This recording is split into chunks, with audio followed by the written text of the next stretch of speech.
আমি হাফিজুর রহমানেরও 3টা কাফন, তোমারও 3টা কাফন হবে। পীর সাহেবের জন্য একটা কাফন কেউ বাড়াইয়াও দিবে না। এমপি মারা গেলে কাফন বাড়াবে না। রিকশার ড্রাইভার মরে গেলে গরিবের কারণে একটা কাফন কেউ কমাইয়াও দিবে না। সবার বেলায় 3টা কাফন। ও যুবক বাবা, চিন্তা ভাবনা করিয়া কবরের দিকে যাও। একটু চিন্তা করো রে বাবা, আমার মাওলার কোরআন সত্য।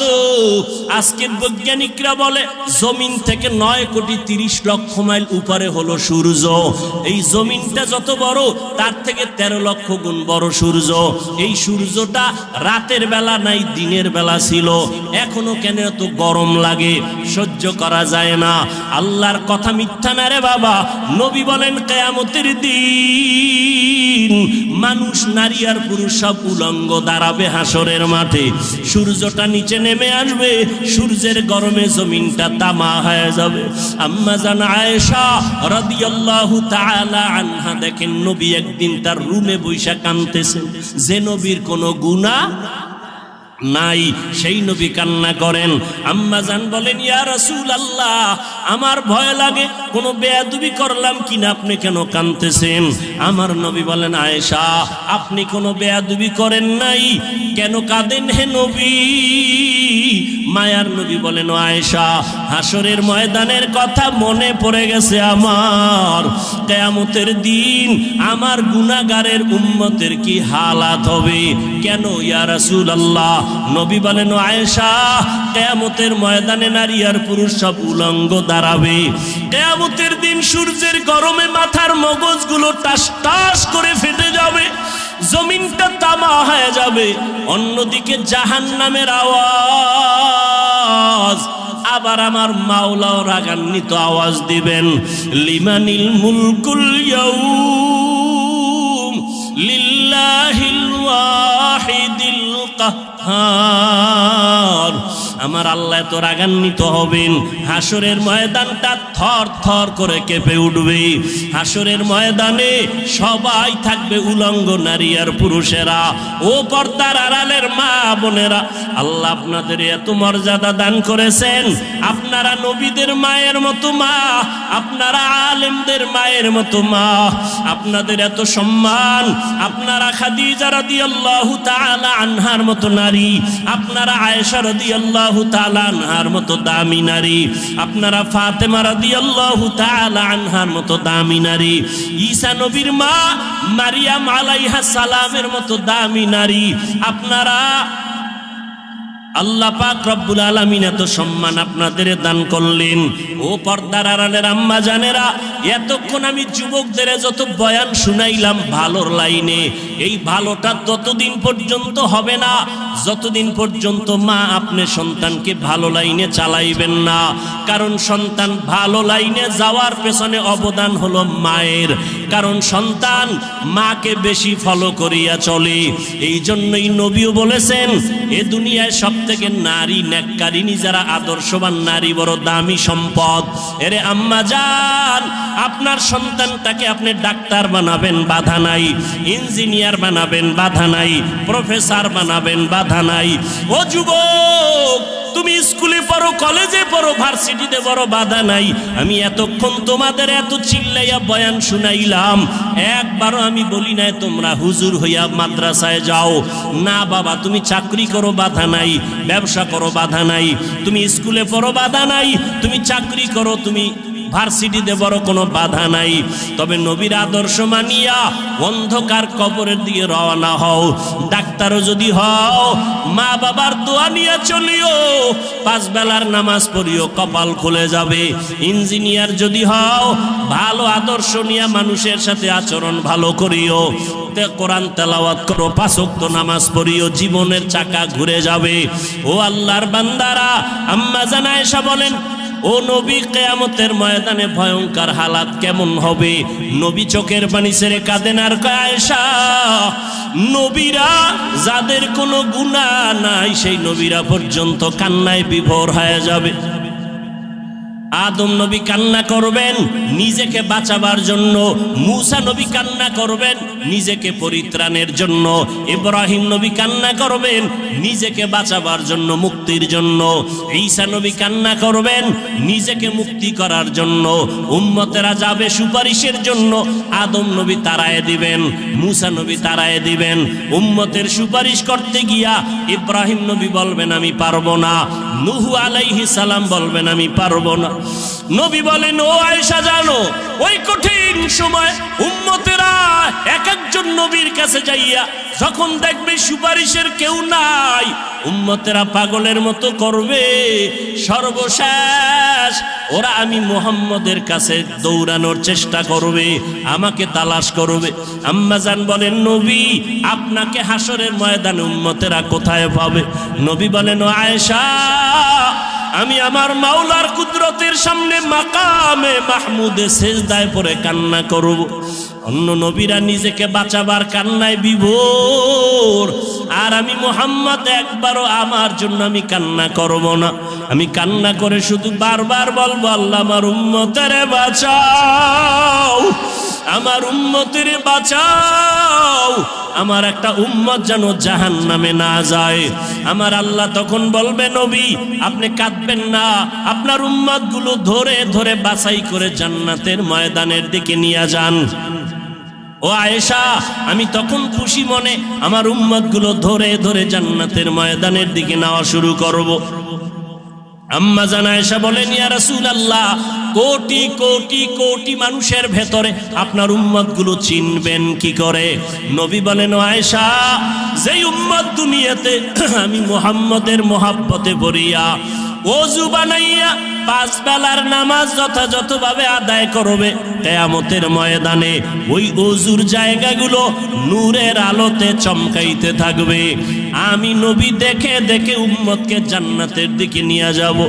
ও কুষ্টিয়ার মুসলমান বাবারা, ও যুবক বৃদ্ধ বাবাজি, পর্দার আড়ালের মা বোনেরা, কিয়ামতের ময়দানে আল্লাহ না করুন যদি আল্লাহর নবীর সুপারিশের কাতারে দাঁড়াইতে না পারি, বেনামাজি হইয়া যদি দাঁড়াই, বেপরদার অবস্থা নিয়ে যদি দাঁড়াই, তওবা না করে গুনাহ নিয়ে যদি যাই, নবী তখন বলবে না তুমি আমার উম্মত না, আমি তোমার নবী না। আল্লাহ পাক বলবেন ও ফেরেশতা এই গুনাহগার বেনামাজি নাফরমানের জাহান্নামের হ্যান্ডকাপ লাগায় দাও।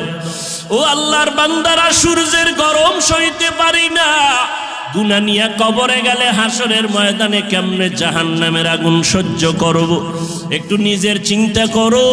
আজকে তোমার ডানে বামে আমার ডানে বামে ভক্তবৃন্দের অভাব নাই, টাকা পয়সা বাড়ি গাড়ির অভাব নাই, মরিয়া গেলে সাদা কাফন ছাড়া কেউ নাই, অন্ধকার কবরে কেউ আমার আপন হইয়া যাবে না। অতএব এখনো সময় আছে, তওবা করে নাও, আল্লাহর মোহাব্বত নিয়ে উলামায়ে কেরামের পরামর্শ নিয়ে 5 ওয়াক্ত নামাজ পড়ো। এখনো সময় আছে, মনে মনে আমার আল্লাহকে ডাকো আর বলো হে মালিক জীবনে তো নামাজ কম সারি নাই, বেপরদায় কম চলি না, আজকে থেকে তওবা করলাম। আমার মতো যুবক স্কুল কলেজে পড়িয়া ব্যবসা করে চাকরি করে যদি নামাজ পড়ে আমি কেন পারবো না? আজকে থেকে নামাজ ছাড়বো না, বেপরদায় চলবো না, দাড়ি কাটবো না, মা বাবার সাথে বেয়াদবি করবো না। ওয়ামা আরসালনাকা ইল্লা রাহমাতাল লিল আলামিন।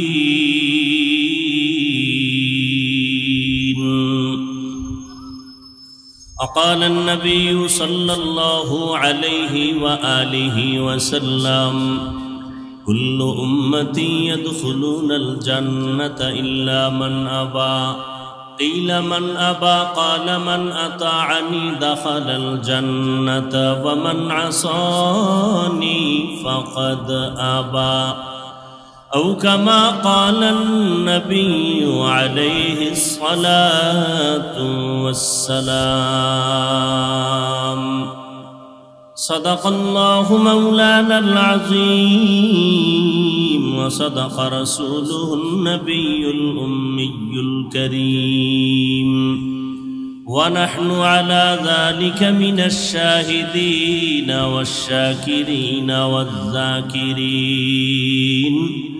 والحمد لله رب العالمين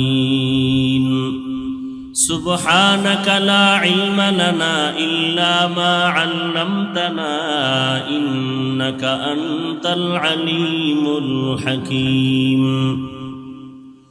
رب اشرح لي صدري ويسر لي أمري واحلل عقدة من لساني يفقه قولي تکبیر میں کلمہ میں نمازوں میں اذا میں تکبیر میں کلمہ میں نمازوں میں اذا میں ہے نام الہی سے ملا نام محمد ہے نام الہی سے ملا نام محمد فرماتے ہیں آدم کو مجھے خلد و تری میں فرماتے ہیں آدم کو مجھے خلد و تری میں لکھا ہوا توبہ پہ ملا نام محمد لکھا ہوا توبہ پہ ملا نام محمد ہے میم میں محبوب یہ مطلق کا اشارہ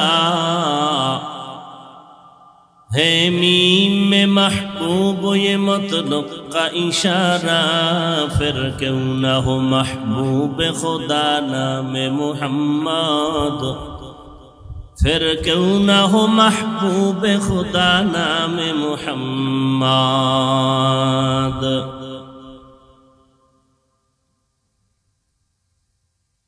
বৈষম্য বিরোধী ছাত্র আন্দোলনে শহীদদের স্মরণে আয়োজিত ঐতিহাসিক তাফসীরুল কোরআন মাহফিল 17 সেপ্টেম্বর 2024 কুষ্টিয়া প্রাণকেন্দ্র ঈদগাহ মাঠে আয়োজিত মহতি এ মাহফিলে উপস্থিত মুহতারাম সম্মানিত সভাপতি প্রধান অতিথি বিশেষ অতিথিবৃন্দ হযরত উলামায়ে কেরাম অত্র অঞ্চলের বিভিন্ন স্থান থেকে আগত আল্লাহ পাকের আশিকিন জাকিরিন শাকিরিন মুহিব্বিন মুরব্বিয়ান আযম কলিজার টুকরা আমার সমবয়সী যুবক বন্ধুগণ স্নেহের ছোট ভাই পর্দার আড়ালে মাইকের আওয়াজ শ্রবণরতা সম্মানিত মা ও বোনেরা আল্লাহ রব্বুল আলামিনের দরবারে লাখো কোটি শুকর ও সুজুদ যে মহান রব্বুল আলামিনে ফিতনার যুগে হাজারো লাখো কোটি মানুষের ভেতর থেকে বাছাই করে পৃথিবীর শ্রেষ্ঠ মজলিস উলামায়ে আহলে হকের মজলিস গুনাহ মাফের মজলিস তওবা কবুলের মজলিসে আমাদেরকে আসা বসার তৌফিক দান করেছেন নিয়ামতের শুকর আদায়ার্থে ঈমানের আওয়াজকে উঁচু করে এক আওয়াজে সকলেই মহব্বতে পড়ি আলহামদুলিল্লাহ দরুদ ও সালাম সাইয়্যিদুল মুরসালিন রাহমাতুল লিল আলামিন শফিউল মুযনিবিন খাতামুন নবিয়্যিন সাইয়্যিদুস সাকালাইন ইমামুল মুরসালিন শফিয়ে আযম রসুল আকরম রহমত আলম নবীউল আরব আল আজম হাবিব কিবরিয়া আশরাফুল আম্বিয়া সৈয়দুল আম্বিয়া শফিয়ে মাহশর সাকি কৌসর आका नामदार मदीना का ताजदार आफताब नबूवत फ़ख्र मौजूदात सय्यदुल मखलूक़ात हज़रत मुहम्मदुर रसूलुल्लाह सल्लल्लाहु अलैहि व आलिहि वसल्लमेर উপর সর্বোপরি শুকর যাদের অক্লান্ত পরিশ্রমের মাধ্যমে আজ সুন্দর আয়োজন আমার কলিজার যুবক বৃদ্ধ ব্যবসায়ী শ্রমিক চাকরিজীবী বিভিন্ন শ্রেণী পেশার মানুষ জনপ্রতিনিধি প্রশাসন উলামায়ে হযরত আইম্মায়ে মাসাজিদ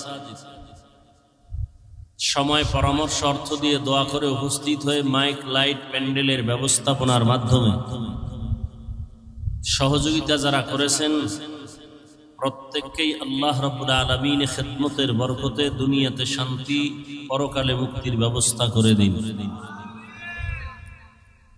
আরো শুকর আদায় করি যে আল্লাহ আমাদেরকে সুস্থ রেখেছেন, হায়াত দিয়া বাঁচায় রেখেছেন এবং বরকতি মজলিসে আল্লাহ কবুল করেছেন। আজ আমার অনেক ভাই, অনেক মা, অনেক বোন, অনেক বাবা দুনিয়াতে নাই। কুষ্টিয়ার শহরে উন্মুক্ত পরিবেশে কোরআন ও সুন্নাহর আলোকে আজকের এই প্রোগ্রাম মানুষের কাছে এক ঈদের আনন্দের মতো।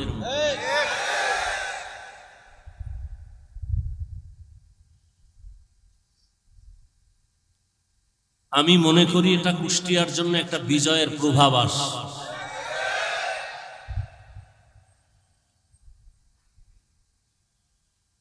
প্রত্যেকটা বিজয়ের জন্য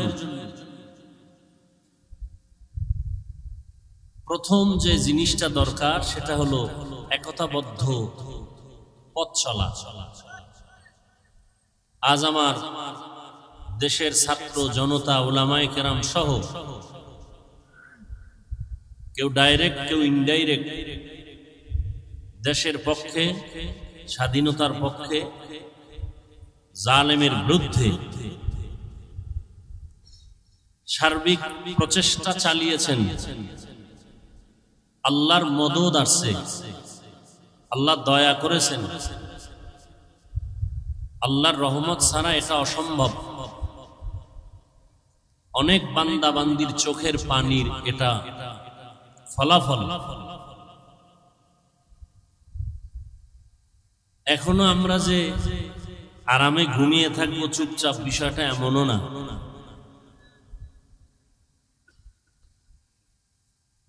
আল্লাহর দ্বীন নিয়ে যদি বাঁচতে চাই, কবরে যেতে চাই, তাহলে বিপদ আরো বহু সামনে আমাদের পাড়ি দিতে হবে। আজকের এই মহাসম্মেলন থেকে দোয়া করি হাজারো লাখো মানুষ আমিন যখন বলবেন, আমার আমিন কবুল হওয়ার গ্যারান্টি না থাকলেও এই বরকতি মজলিসে বহু আল্লাহর আশেক আছেন যারা আমিন কবুল হয়ে যাবে ইনশাআল্লাহ। আমি দোয়া করব, আপনারা শুধু আমিন বলবেন। আল্লাহ পাক এই সম্মেলন, এই প্রোগ্রামের বরকতে আমার দেশ, আমার জাতিকে জুলুম থেকে চূড়ান্তভাবে হেফাজত করুন। বিশেষ করে এই কুষ্টিয়ার বৃহত্তর অঞ্চল আল্লাহ পাক রব্বুল আলামিন দ্বীনের জন্য কবুল করেন। যারা এই উন্মুক্ত পরিবেশে দ্বীনের কথা বলার পরিবেশ তৈরি করার ক্ষেত্রে সার্বিক সহযোগিতা করেছেন, করতে গিয়ে আমার ছাত্র দুনিয়ার থেকে বিদায় হয়ে গেছেন। আল্লাহ পাক তাদেরকে জান্নাতুল ফেরদাউস দান করেন। শহীদদের মাগফিরাত কামনায় আজকের এই আয়োজন। শহীদি দরওয়াজা এমন একটা দরওয়াজা যে জান্নাতে ঢুকতে কোনো টিকিট লাগে না। আল্লাহর রাসূল বলেন, কেউ যদি শহীদি মরণ চায় আল্লাহ তাকে শহীদি মরণ দিবেন, সে যদি ঘরের বিছানায়ও মরে যায়। বলে ঘরের বিছানায় মরে গেলে শহীদ কেমনে? বাচ্চা প্রসবকালে কোনো মা যদি দুনিয়া থেকে বিদায় হয়ে যান, আল্লাহ তাকে শাহাদাতের মরণ দান করেন। কোন মানুষ যদি বিষ বেদনা, পেটে ব্যথায় মরে যায়, আল্লাহ শহীদের মর্যাদা দান করেন।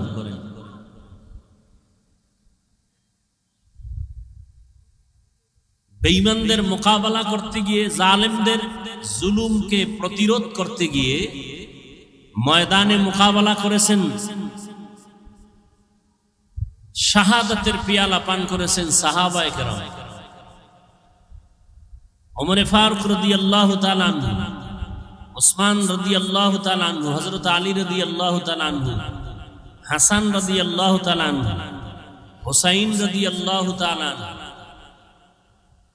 বাতিলের মোকাবেলায় বাতিল কর্তৃক আক্রান্ত হয়ে দুনিয়া থেকে চলে গেছেন শহীদ। কিন্তু রহমতের নবী কোন বাতিলের আক্রমণে দুনিয়া থেকে চলে যান নাই, ডাইরেক্ট। আবু বকর সিদ্দিক রাদিয়াল্লাহু তাআলা আনহু কোন বাতিলের আক্রমণে ডাইরেক্ট দুনিয়া থেকে চলে যান নাই। স্বাভাবিক অবস্থায় অসুস্থতা নিয়ে ঘরের বিছানায় দুনিয়া থেকে বিদায় নিয়েছেন। তাহলে ওমরে ফারুক বাতিলের আক্রমণে চলে গেলেন শহীদ, উসমান রাদিয়াল্লাহু তাআলা আনহু বাতিলের আক্রমণে চলে গেলেন শহীদ, হযরত আলী রাদিয়াল্লাহু তাআলা আনহু বাতিলের আক্রমণে চলে গেলেন শহীদ। শহীদি মর্যাদা সবার উপরে, সেই মর্যাদা আবু বকর পেলেন না কেন? এমনকি নবী পেলেন না কেন? এক কথায় জবাব, সর্বোচ্চ শহীদের মর্যাদা আল্লাহ নবীকেও দান করেছেন, আবু বকরকেও দান করেছেন। আরো আস্তে করে বলেন। মুসলমানের একটা আওয়াজ ভণ্ড বাতিলের জন্য একটা আতঙ্ক।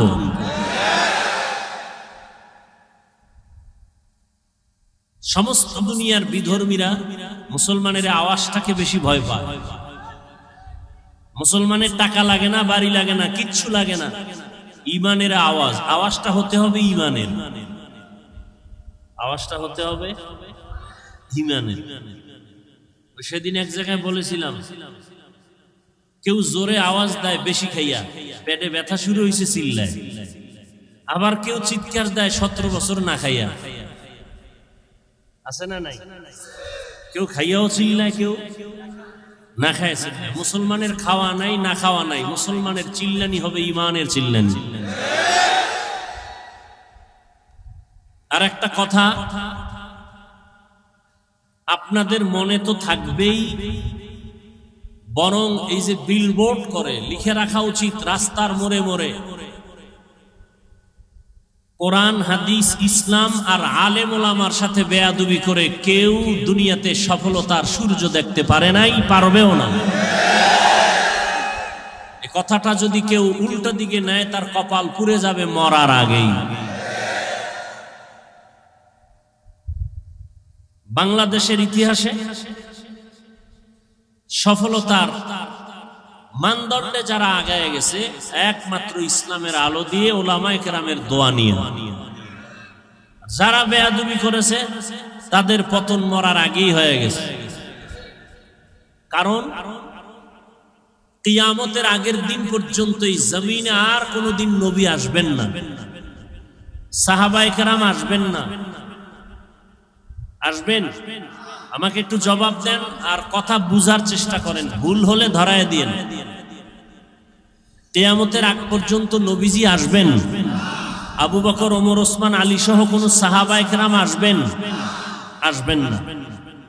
আমরা তো সবাই জান্নাতে যেতে চাই, যেতে চাই না? অবশ্যই চাই, আল্লাহ কবুল করেন। জান্নাত পেতে হলে কি কাজ করতে হবে, কি ছাড়তে হবে, এ বিষয়ে দিক নির্দেশনা আছে কোরআনে আর হাদিসে। কথা ঠিক? কোরআন নাজিল হইছে নবীর উপরে, নবী নাই। নবী সাহাবায়ে কেরামদের শিখাইছেন, তারাও নাই। এখন আপনি কোরআন পড়ে পড়ে সঠিক পথে যাবেন, ভালোটাকে গ্রহণ করবেন, খারাপটাকে আপনি বর্জন করবেন। আফসুস, হাজার আফসুস, আপনার আব্বাও কোরআন বুঝে না, আপনিও কোরআনের আরবি বুঝেন না, হাদিসেরও আরবি বুঝেন না। আপনি জান্নাতের পথ চিনবেন কি করে আর চলবেন কি করে? কথা বুঝাইতে পারলাম? এখন কি করার? নবীও আসবেন না। কোরআন বুঝাবার জন্য আবু বকর, ওমর, ওসমান, আলী আসবেন না।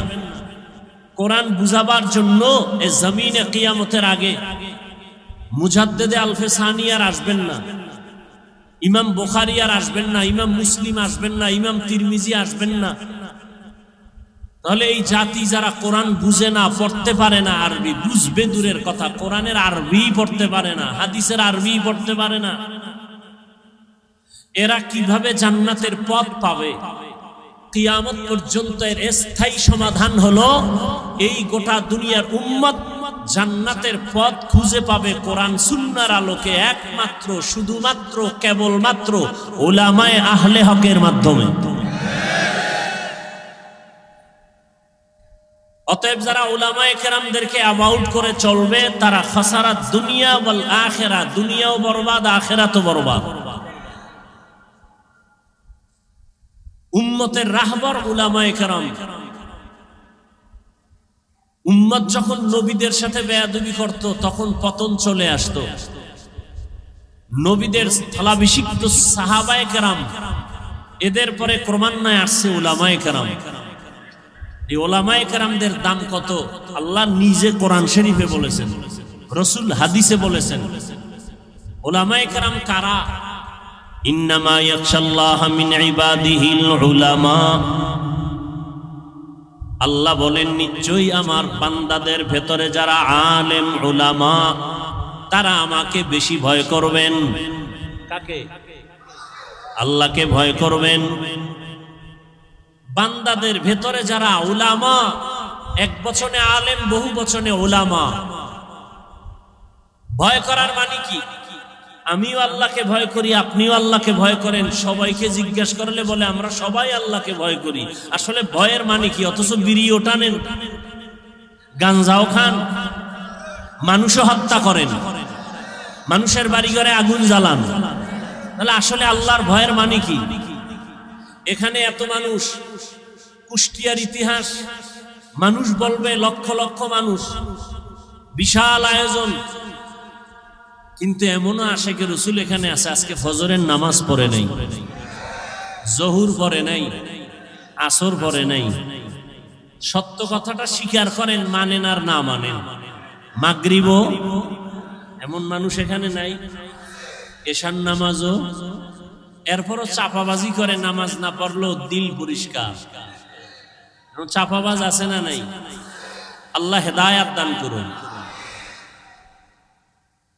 এরাও বলে আমরা আল্লাহকে ভয় করি, আমিও বলি আল্লাহকে ভয় করি। আসলে আল্লাহকে ভয় করার ব্যাখ্যাটা কি? সবাই আল্লাহকে ভয় করে, হাকিকতে ভয় করার মানে কি? আল্লাহকে আসলে যারা ভয় করবে তার মূল হাকিকত হলো আল্লাহর অবাধ্য হবে না, আল্লাহ যা নিষেধ করছেন তা গ্রহণ করবে না। আরো সহজ ভাষায় আল্লাহর বিরুদ্ধে গিয়ে কোনো অন্যায় করবে না, অত্যাচার করবে না, গুনাহ করবে না। এজন্য নবী বলেন, ক্বালান নবী সাল্লাল্লাহু আলাইহি ওয়া আলিহি ওয়া সাল্লাম, ইত্তাকিল মাহারিম তাকুন আ'বাদান নাস। ও দুনিয়ার উম্মত, আল্লাহর নিষিদ্ধ কাজ থেকে তুমি নিজেকে বাঁচাও, আল্লাহর কাছে তোমার মর্যাদা বেড়ে যাবে। সাহাবায়ে কেরাম এই কথা শুনিয়া এতটাই নিজেকে কন্ট্রোল করেছেন, ওমরে ফারুক মুখের ভেতরে একটা পাথরের টুকরা রাখতেন, অযথা যেন একটা কথা বের না হয়। কারণ অযথা কথা বললে আল্লাহর কাছে জবাব দিতে হবে। কথারও বাজেট আছে, আমি হায়াত কতদিন পাবো, কয়টা কথা বলবো তার বাজেট আছে। হায়াতের বাজেট বাকি, কথার বাজেট শেষ। মরার আগে দেখবেন বোবা হয়ে গেছে, কারণ হায়াতের বাজেট এখনো বাকি আছে, কথার বাজেট নাই, বেশি কথা বলে শেষ। এ যুবক, সারা রাত মোবাইলের মাধ্যমে এত কথা বলো, চিন্তা করছনি বাজেট আছে কত? এমন যেন না হয় মরার আগে হায়াত বাকি থাকবে, জবানের কথার বাজেট থাকবে না, বোবা হয়ে কাটাতে হবে বিছানায়। আল্লাহ বাজেট দিয়ে দিছেন, হিসাব কইরা কথা কইও, মিস কল ফাইলেই ব্যাক কইরো না। আল্লাহ সব ভাইকে হেদায়াত দান করুন। আল্লাহ পাক এই মাহফিলের বরকতে পুরা কুষ্টিয়ার জমিনকে দ্বীনের দুর্গ হিসাবে কবুল করেন। আল্লাহ পাক অত্র অঞ্চলের সমস্ত মানুষকে শান্তির জীবন দান করুন। কবরস্থ যারা আল্লাহ সবাইকে জান্নাত দান করুন। পরস্পরে মোহাব্বত আল্লাহ বাড়ায়া দেন। আপনাদের সব থেকে বেশি পরিচিত কোরআন শরীফ থেকে একটা আয়াত আমি পড়েছি, রসুলের একটা হাদিস পড়েছি। আপনারা যদি বসেন, ধৈর্য ধারণ করেন আর দিল খুলে দোয়া করেন, তো আয়াত এবং হাদিসের আলোকে কিছু কথা আমি পেশ করব, ইনশাআল্লাহ। আল্লাহ কবুল করেন। আল্লাহ কবুল না করলে হবে? অনেকেই কিন্তু জানে এখানে প্রোগ্রাম আসার নিয়ত করেছিল, আসতে পারে নাই। টাকা থাকলেই মক্কা যাওয়া যায় না যদি আল্লাহ কবুল না করেন। মনে চাইলেই দ্বীনের কাজে বসা যায় না আল্লাহ কবুল না করলে।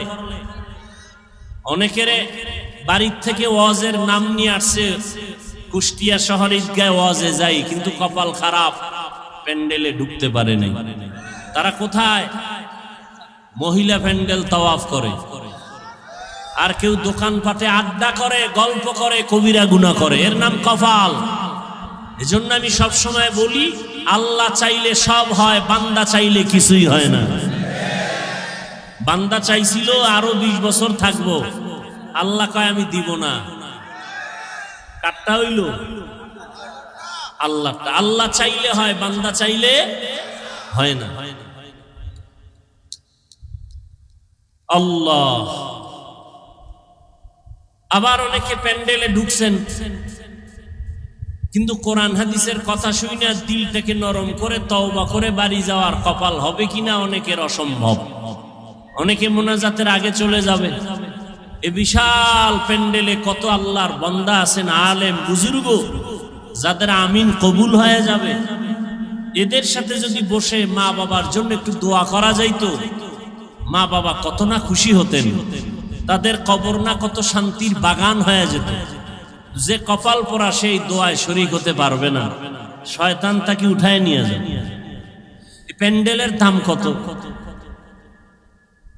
রসুল বলেন এখানে বসার সাথে সাথে জীবনের সব গুনাহ মাফ।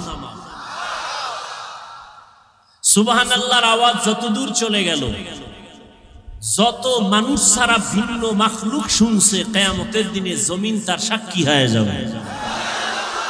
ইয়াউমা ইযিন তুহাদ্দিসু আখবারাহা, কিয়ামতের দিন জমিন আপনার আমার পক্ষ বিপক্ষে সাক্ষী হবে। দার কিয়ামত ই জমিদার নে কো বাদ কে জেনা দিদা গওয়াহি হাদেহা। জমিন আপনার আমার পক্ষ বিপক্ষ নিবে। জমিনে সেজদা দিয়েছেন, কিয়ামতের দিনে জমিন আল্লাহকে বলবে আল্লাহ আমাকে সেজদা দিয়েছে আমার পিঠে। আল্লাহ জমিনের সাক্ষী নিয়ে বলবে বিনা হিসাবে জান্নাতে চলে যাও। এজন্য দেওবন্দের কৃতি সন্তান কারি তৈয়ব সাহেব রহমতুল্লাহ আলাইহি, যিনি ওই সময় ভারতবর্ষের সমস্ত জেনারেল লাইনের মানুষরা তাকে দার্শনিক মনে করত। উলামায়ে কেরাম তাকে জবরদস্ত একজন ইলমওয়ালা আহলুল্লাহ মনে করতেন। তাকওয়ার মানদণ্ডে আল্লাহকে এতটা ভয় করে চলতেন। ওই সময়ে তাকে বাইতুল্লাহ হজে নেওয়ার প্রস্তাব দেয়া হলো। তিনি বললেন হজে যেতে পারি, শর্ত দুইটা, আমার উপরে হজ ফরজ না, অতএব আপনারা যদি নিতে চান দুই শর্ত আমার। এক, আমার কোনো ছবি তোলা যাবে না, আমি ছবি তুলব না। বিনা কারণে ছবি তোলা স্পষ্ট কবিরা গুনাহ, হারাম। সরকার যদি বলে লাগবে, শরীয়তের কোন বিধানের কারণে যদি বলে ছবির প্রয়োজন, হালাল, এমনি একটা ছবি তুললাম, কবিরা গুনাহ, হারাম। আর শর্ত কি? আমি ভারত থেকে বাইতুল্লাহ যাব, আমার নামাজ যা হবে সেজদা আমাকে জমিনে দাওয়াতে হবে। আমি শূন্যের উপরে সেজদা দিব না, আমি মাটিতে সেজদা দিব। বলে এটা কেমনে সম্ভব? একটু আগে তাবিজ দিছি না, তাবিজ বান্দা চাইলে হয় না, আল্লাহ চাইলে হয়। তবে বান্দা চাইলেও হয় যদি বান্দার চাওয়াটা আল্লাহর কুদরতি চাওয়ার মর্জি মতো হয়। এভাবে সম্ভব না, ছবিও তোলা যাবে না। বিমানে যাবেন, নামাজের রক্ত বাজলে কি করার শিডিউল কিভাবে করা যায়? আমার হজ ফরজ না, আর আমি যাওয়ার জন্য তো আশেক না, আল্লাহ নিলে যাব, কিন্তু আল্লাহর রাজি খুশি অনুযায়ী যাব, উল্টা পাল্টা নয়। কিছুদিন পরে প্রস্তাব আসলো, আপনার জন্য ছবি লাগবে না, যেহেতু আপনি পরিচিত ব্যক্তি, আপনাকে সবাই চিনে। নাম্বার 2, বিমানের শিডিউল এমন ভাবে করা হয়েছে, ফজরের নামাজের পরে আপনি আলাদাভাবে বিমানে যাবেন, জোহরের আগে বাইতুল্লাহ পৌঁছায় দেয়া হবে। আর কে দারদ খৌফে হক দার দিল মাদাম জন্নাতুল মাওয়া দেহাত উরা মাকাম জুজবা হকচি জে মখাজ ইনসো জা ফজলে উ আমস্তে দর জুমলা জাহা।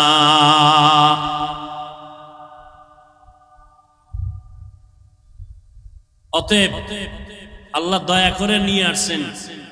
গতকালেও নাকি এদিকে বৃষ্টি হয়েছে, যেইভাবে বৃষ্টি সারা দেশে চলছিল, প্রোগ্রাম হবে বলে কোনো সুযোগই হবে বলে কোনো চিন্তাই করা যায় না। বান্দা চাইলে হয় না, আল্লাহ চাইলে হয়। ওয়ামা আরসালনাকা ইল্লা রাহমাতাল লিল আলামিন। আল্লাহ বলেন, হে রাসূল করিম সাল্লাল্লাহু আলাইহি ওয়া আলিহি ওয়াসাল্লাম, নবীর নাম শুনলে কি পড়তে হয়? পড়লে গুনাহ আছে? কোন কি আছে? সওয়াবের দরকার নাই, একটুখানি নেকের তরে রোজ হাসরের মাঠেতে বাবা ঘুরবে ছেলের পিছে, ছেলে বাবার আগেতে। আহাতে মন কঠিন দিনেতে নামাজ তোমায় ভুলবে না, ঠিক মতো পড়িলে নামাজ জান্নাত তোমার ঠিকানা। ঘুমের চেয়ে নামাজ ভালো, আর তুমি ঘুমাইও না, ঠিক মতো পড়িলে নামাজ জান্নাত তোমার ঠিকানা। একটা নেকের টানে কিয়ামতের দিন বক্তা যাবে জাহান্নামে, শ্রোতারা যাবে জান্নাতে। এক নেকের ব্যবধানে পীর সাহেব জাহান্নামে, মুরিদ যাবে জান্নাতে। এক নেকের ব্যবধানে মা বাবার হাতে জাহান্নামের হ্যান্ডকাপ লেগে যাবে, সন্তান জান্নাতে যাবে। বক্তা শুধু বয়ানে করছি, আমল করি নাই। শ্রোতারা ভয় নিয়ে বসছে, এরা আমল করছে, আল্লাহ জান্নাত দিয়ে দিচ্ছে। हर के बाशुद आमिले सल्लु मुदाम आतिशे दो ज़ुख़शवद बरवाए हराम। বেশি বেশি দুরূদ শরীফ পড়বেন। জীবনে আল্লাহ যদি জিগায় যে তোর জীবনে সব গুনাহ মাফ, একটা আমল আমাকে দেখা যে আমলটা ছোট হলেও সব সময় করছো, আমি আল্লাহর খুশির জন্য একটা আমল দেখাও, সেদিন কি দেখাবেন আল্লাহকে? নামাজ পড়ছেন, এখানেও ভেজাল। জিকির করছেন, ভেজাল। তেলাওয়াত করছেন, ভেজাল। মানুষকে দান করছেন, ভেজাল। দেখানোর জন্য করছেন। সহিহ হাদিস ওমরে ফারুক রাদিয়াল্লাহু তাআলা আনহু থেকে বর্ণিত, উলামায়ে কেরাম জানেন, আপনারাও জানেন, কিয়ামতের কঠিন দিন আল্লাহ পাক 3 ব্যক্তিকে ডাকবেন, যেই 3 ব্যক্তির ব্যাপারে সারা দুনিয়ার দিল বলে, চোখ বলে এরা জান্নাতি, কিন্তু আল্লাহর কাছে এরা জান্নাতি কিনা একটু শুনেন। 3 ব্যক্তিকে আল্লাহ ডাকবেন। শহীদ, যুদ্ধের মাঠে যুদ্ধ করে শহীদ হয়ে গেছে, তার জানাজা হবে, গোসল হবে না, যে পোশাক আছে ওই পোশাক নিয়ে কবরে দাফন হবে। কিয়ামতের দিন আল্লাহ শহীদকে ডাকবেন, এই শহীদ আসো, তুমি শহীদ হয়েছো? বলে হ্যাঁ হয়েছে। কেন? আল্লাহ দ্বীনের জন্য। দুনিয়াওয়ালারা জানে দ্বীনের জন্য, আমি আল্লাহ জানি অন্যটা। দুনিয়াওয়ালারা তোমার উপরেরটা জানে, আমি তোমার দিলেরটা জানি। আল্লাহ কি? তোর দিল ছিল, তোরে সবাই বীর যোদ্ধা বলবে, তোকে সবাই বাহ বাহ দিবে, তোর অন্তর ছিল দুনিয়ার সম্মান পাওয়া, অতএব সে সম্মান দুনিয়ায় পাইছো, আমার আদালতে খালি জাহান্নামের ফেরেশতাকে হ্যান্ডকাপ লাগায় জাহান্নামে নাও। এরপরে ডাকবেন আলেমকে, এই আলেম আসো, তুমি ইলম শিখছো কেন, আলেম হয়েছো কেন? আল্লাহ দিনের দাওয়াত দিব, দিনের দিকে মানুষকে ডাকবো। কয় মানুষ জানে তাই, আমি জানি ভিতরেরটা। আমি কি জানি জানো? তুই মানুষকে দাওয়াত দিবি না, তুই আলেম হয়েছো, এলেম দিয়ে দুনিয়া কামাই করবি, টাকা কামাই করবি, সম্মান কামাই করবি। মাওলানা না লেখলে কষ্ট পাও, আমি জানি না। আলহাজ না লেখলে কষ্ট পাও, দুনিয়াওয়ালারা জানে না, আমি তো জানি।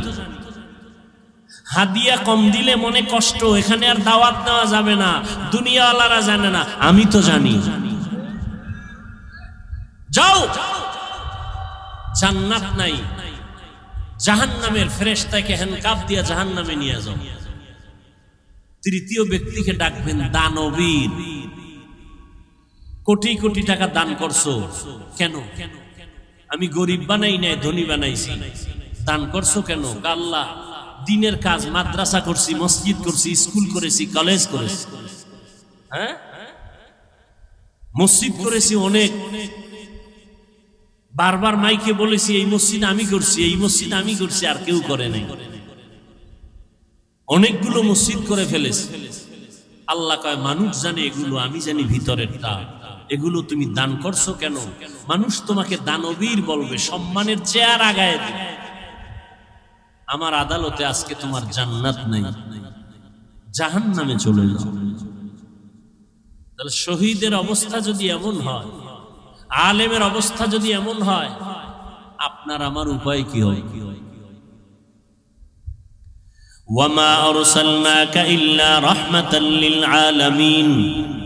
হে রাসূল করিম সাল্লাল্লাহু আলাইহি ওয়া আলিহি ওয়াসাল্লাম, আমি আপনাকে পৃথিবী নামক গ্রহে প্রেরণ করি নাই, হ্যাঁ করেছি জগৎ সমূহের জন্য রহমত হিসেবে।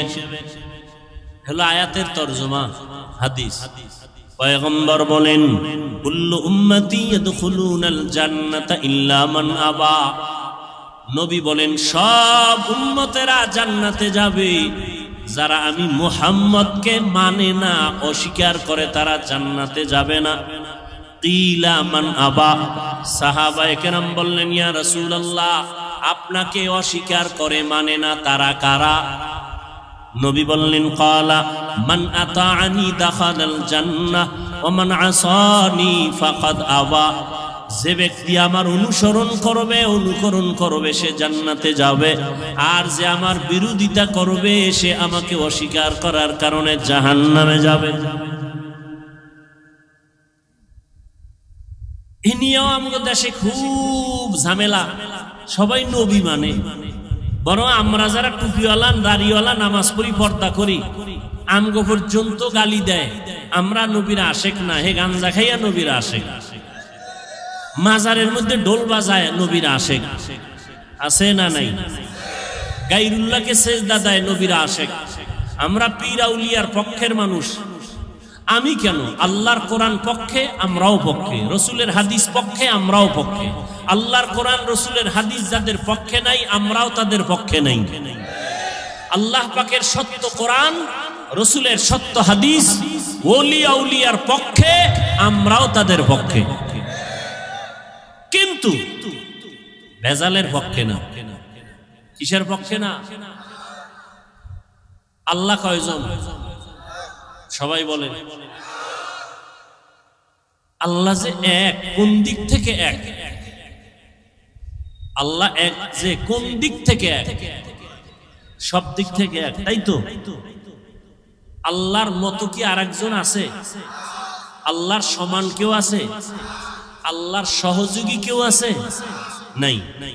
আল্লাহ কেমন এক, যার কোনো সমতুল্য নাই।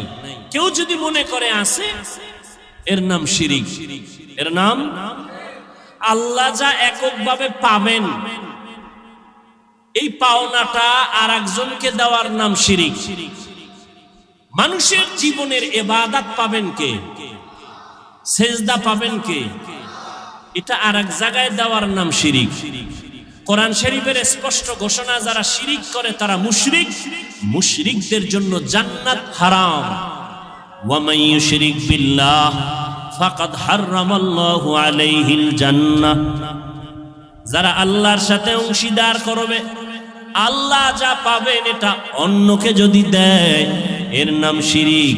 আল্লাহ বলেন মুশরিকদের জন্য আমি আল্লাহ জান্নাত হারাম করে দিলাম। আমি অন্য গুনাহ চাইলে সহসায় মাফ করব, শিরিকের গুনাহ সহসায় আমি ক্ষমা দিব না। আল্লাহ শিরিক থেকে আমাদেরকে হেফাজত করেন। নবী বললেন সব উম্মত জান্নাতে যাবে, কিন্তু আমি মুহাম্মদকে যারা মানে না তারা যাবে না। সাহাবায়ে কেরাম জানতে চাইলেন, হে আল্লাহর রাসূল, আপনাকে মানে না কারা? নবী একটা স্পষ্ট মাপকাঠি দিয়ে গেলেন, কিয়ামত পর্যন্ত ঝামেলা যেন দরকার না হয়। নবী বললেন যারা আমার অনুসরণ করবে, অনুকরণ করবে, ইত্তেবা করবে, ইতাআত করবে, তারা জান্নাতি। সাহাবাদের প্রশ্ন ছিল, নবী আপনাকে মানে না তারা কারা? নবীজি বললেন যারা আমার অনুসরণ করবে তারা জান্নাতি। আমাকে একটু জবাব দেন, নবীজিকে অনুসরণ করলে সে কি? বিপরীত কথা কি দাঁড়াবে? বুঝেন নাই? যে নবীকে অনুসরণ করবে সে জান্নাতি। বিপরীত কথা কি দাঁড়ায়? যে নবীর অনুসরণ করবে না সে। কিন্তু নবীজি জাহান্নামী ওই ব্যক্তিকে বলেন নাই। নবী বলছেন যে আমার অনুসরণ করবে সে জান্নাতি, যে অনুসরণ করবে না সে জাহান্নামী। নবী এ কথা বলেন নাই। নবী কি বলছেন? নবী বলছেন যারা আমার বিরোধিতা করবে তারা জাহান্নামী। এখান থেকে একটা সুন্দর কথা আজীবনের জন্য মনে রাখবেন, লিখে রাখবেন। নবীকে যারা মানে না বা নবীর আদর্শ মতো চলে না তারা দুই দল। নবীজির আদর্শ মেনে চলে না যারা, তারা কয় দল? এক দল আগ্রহী আর এক দল বিদ্রোহী, এক দল দরদি আর এক দল বিরোধী। যেমন কথার কথা, আমি ডান দিক থেকে একটা যুবকরে জিজ্ঞাসা করলাম, এই যুবক ভাই, আপনি নবীর আদর্শে টুপি পরেন না কেন, দাড়ি রাখেন না কেন? যুবক জবাব দিল, হুজুর দাড়ি রাখা দরকার, নবীর আদর্শ চেষ্টা করতেছি, পারি না, একটু দোয়া করবেন। আমাকে বলেন তো এই যুবকটা কি বিরোধী না দরদি?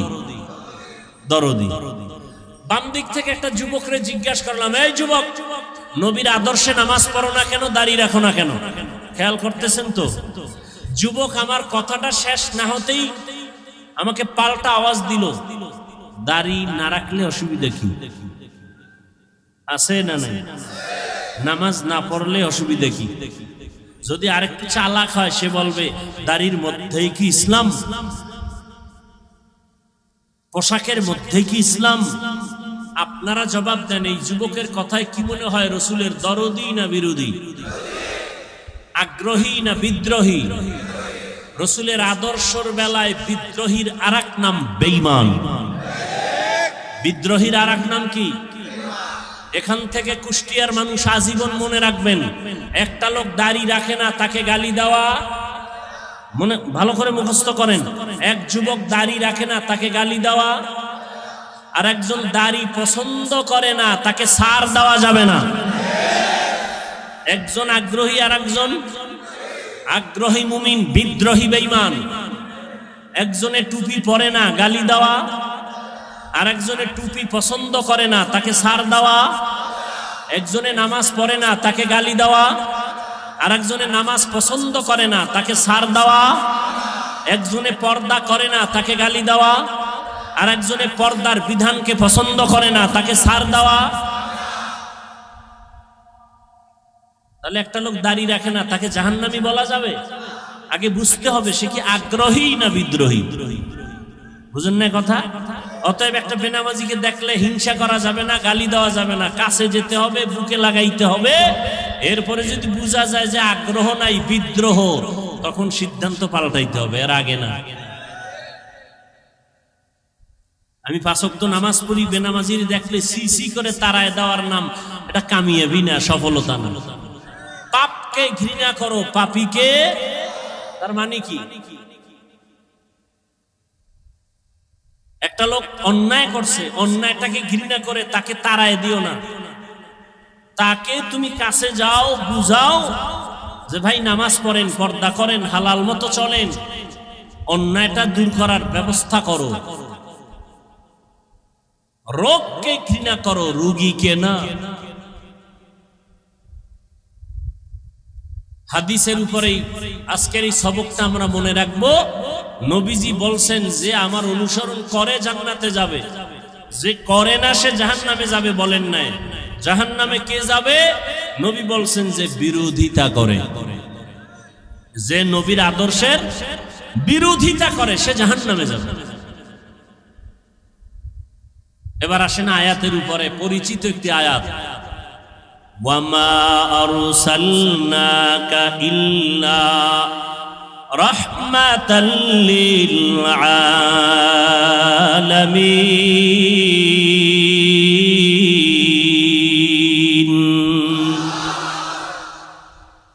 তরজমাটা বলছি, আর একবার বলি।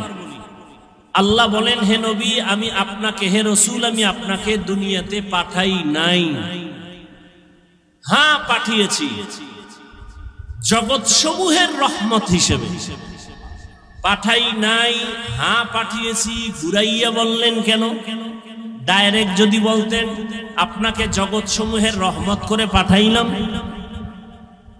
ঘুরাইয়া বললেন এর কারণ দুনিয়ার সমস্ত মানুষের ব্রেনকে সাফ করে দিলেন। মোহাম্মদ দুনিয়াতে ভিন্ন কোনো কারণে পাঠানো হয় নাই, একটাই মাত্র কারণ, জগৎ সমূহের জন্য তিনি রহমত। তিনি রহমত, পুরাটাই রহমত, তার মধ্যে রহমতের বাইরে কিচ্ছু নাই। এটা বুঝাবার জন্য এখানে অনেকে তর্জমা করেন রহমতের নবী উভয় জগতের জন্য রহমত। আমি তর্জমা করেছি জগৎ সমূহের জন্য রহমত। উভয় জগৎ বলতে বুঝায় দুনিয়ার জগৎ, পরকাল জগৎ। কিন্তু জগৎ তো দুইটা না, আরো আছে। রুহের একটা জগৎ আলাদা, মায়ের গর্ভের একটা জগৎ আলাদা, দুনিয়া নামক জগৎ একটা আলাদা, মৃত্যুর পরে কবরের জগৎ আলমে বরজাখ আলাদা, হাসরের ময়দানের জগৎ আবার আলাদা, জান্নাত আর জাহান্নামের একটা জগৎ হবে আলাদা। তাহলে একটা হইল না, অনেক। জগৎ সমূহের জন্য নবী রহমত, রুহের জগতের জন্য নবী রহমত, মায়ের গর্ভের জগতের জন্য নবী রহমত, দুনিয়ার জগতের জন্য নবী রহমত, কবর জগতের জন্য নবী রহমত, হাসরের ময়দানে আমার নবী রহমত, জান্নাতের জগতে আমার নবী রহমত, জাহান্নামের ভেতরেও আমার নবী রহমত।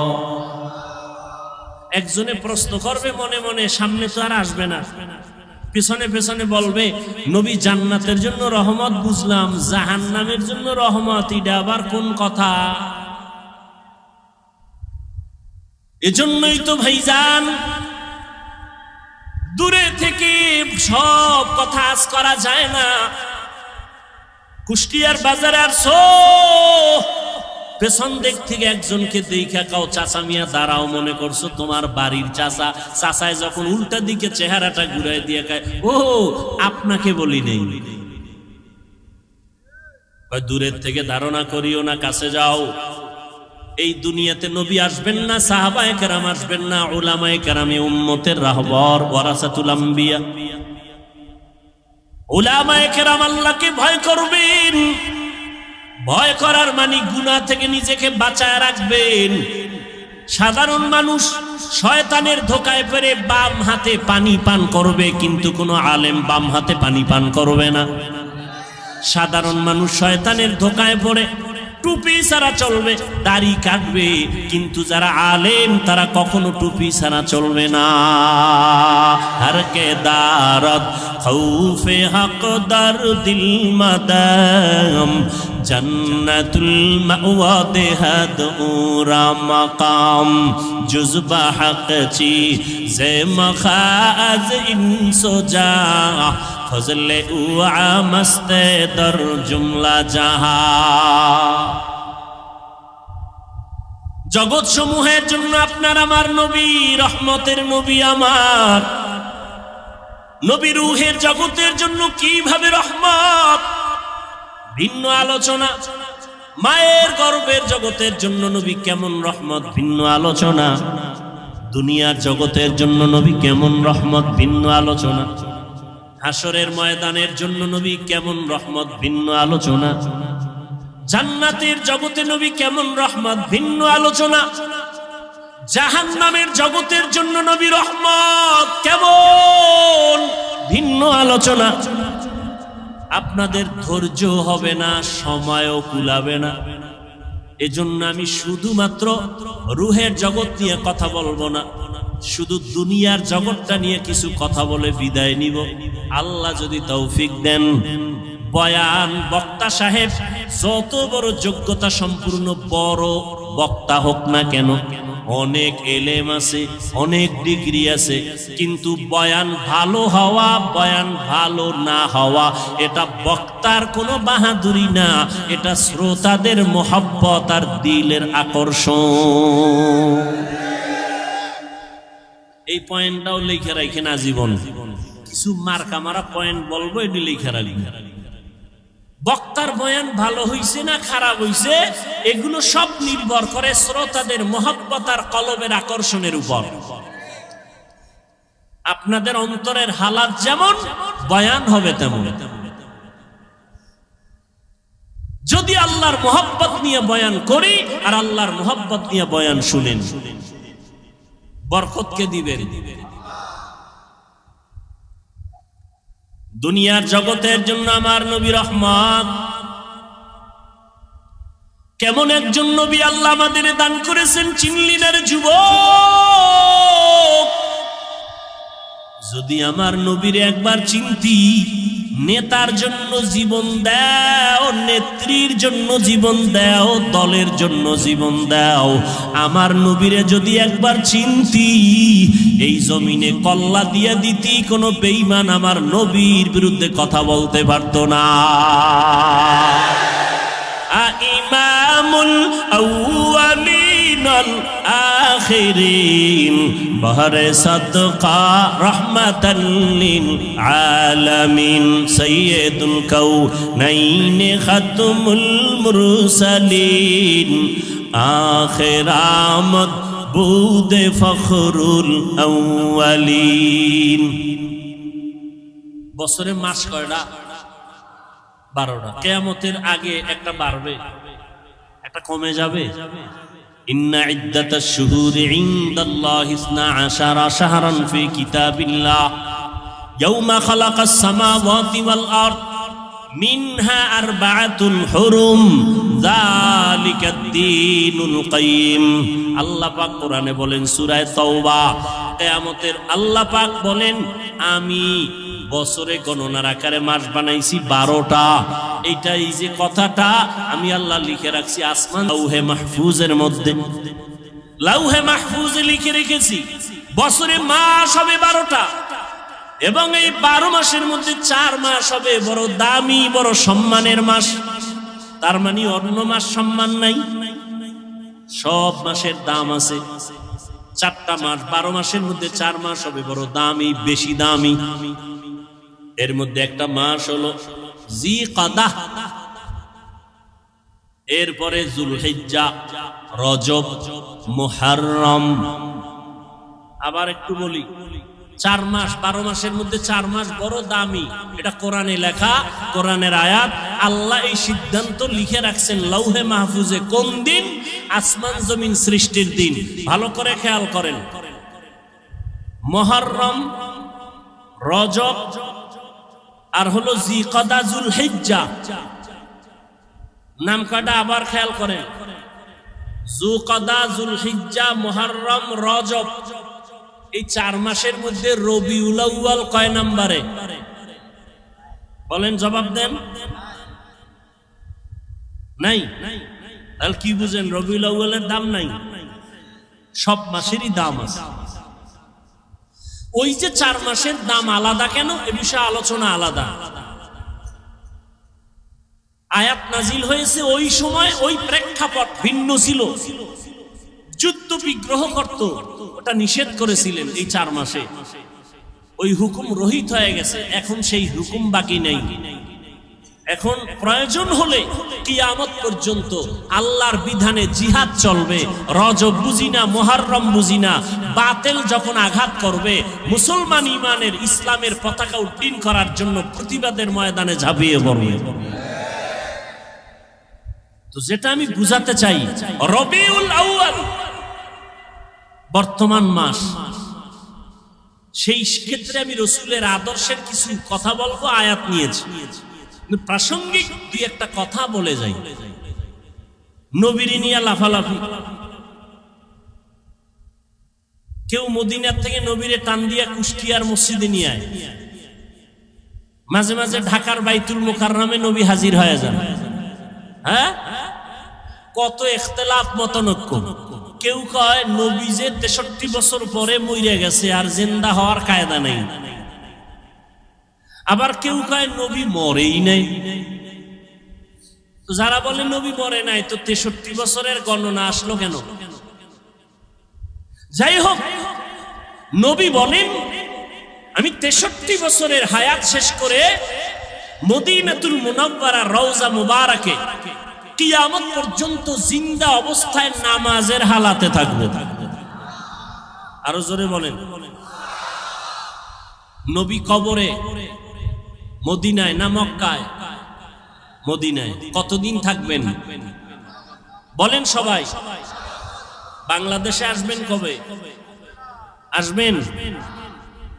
নবী এসে আপনার খবর নেওয়া, এটা মূল্য বেশি না ফেরেশতা দিয়ে নবীর কাছে খবর পৌঁছানো, এটা মূল্য বেশি? কেন নবীরে আনতে চান কেন এখানে? আপনি যাইতে পারেন না? আর আপনার মতো ভেজাল্লা আমল আল্লাহর কাছে নবী আসবে, নবী কি ঠেকানি? আল্লাহ হেদায়াত দান করুন। কিয়ামত পর্যন্ত নবী থাকবেন, মরা না জিন্দা? জিন্দা। কিয়ামত পর্যন্ত নবী জিন্দা, সমস্ত নবীরা কবরে জিন্দা। নবী এসেছিলেন কোন এক বছরের রবিউল আউয়ালে, এ নিয়েও দ্বিমত আছে, আমি সেদিকে যাব না। নবী বিদায় হয়েছেন রবিউল আউয়ালের কোন একদিন, মাঝখানে সময় গেছে 63 বছর। আলোচনার বিষয়বস্তু কেন্দ্রবিন্দু নবী আসলেন কেন, 63 বছর পরে গেলেন কেন, আসলেন কেন আর গেলেন বা কেন? এর থেকে উম্মতের কি করণীয়, কি বর্জনীয়? নবীর আশাটাকে আরবিতে বলে মিলাদুন নবী,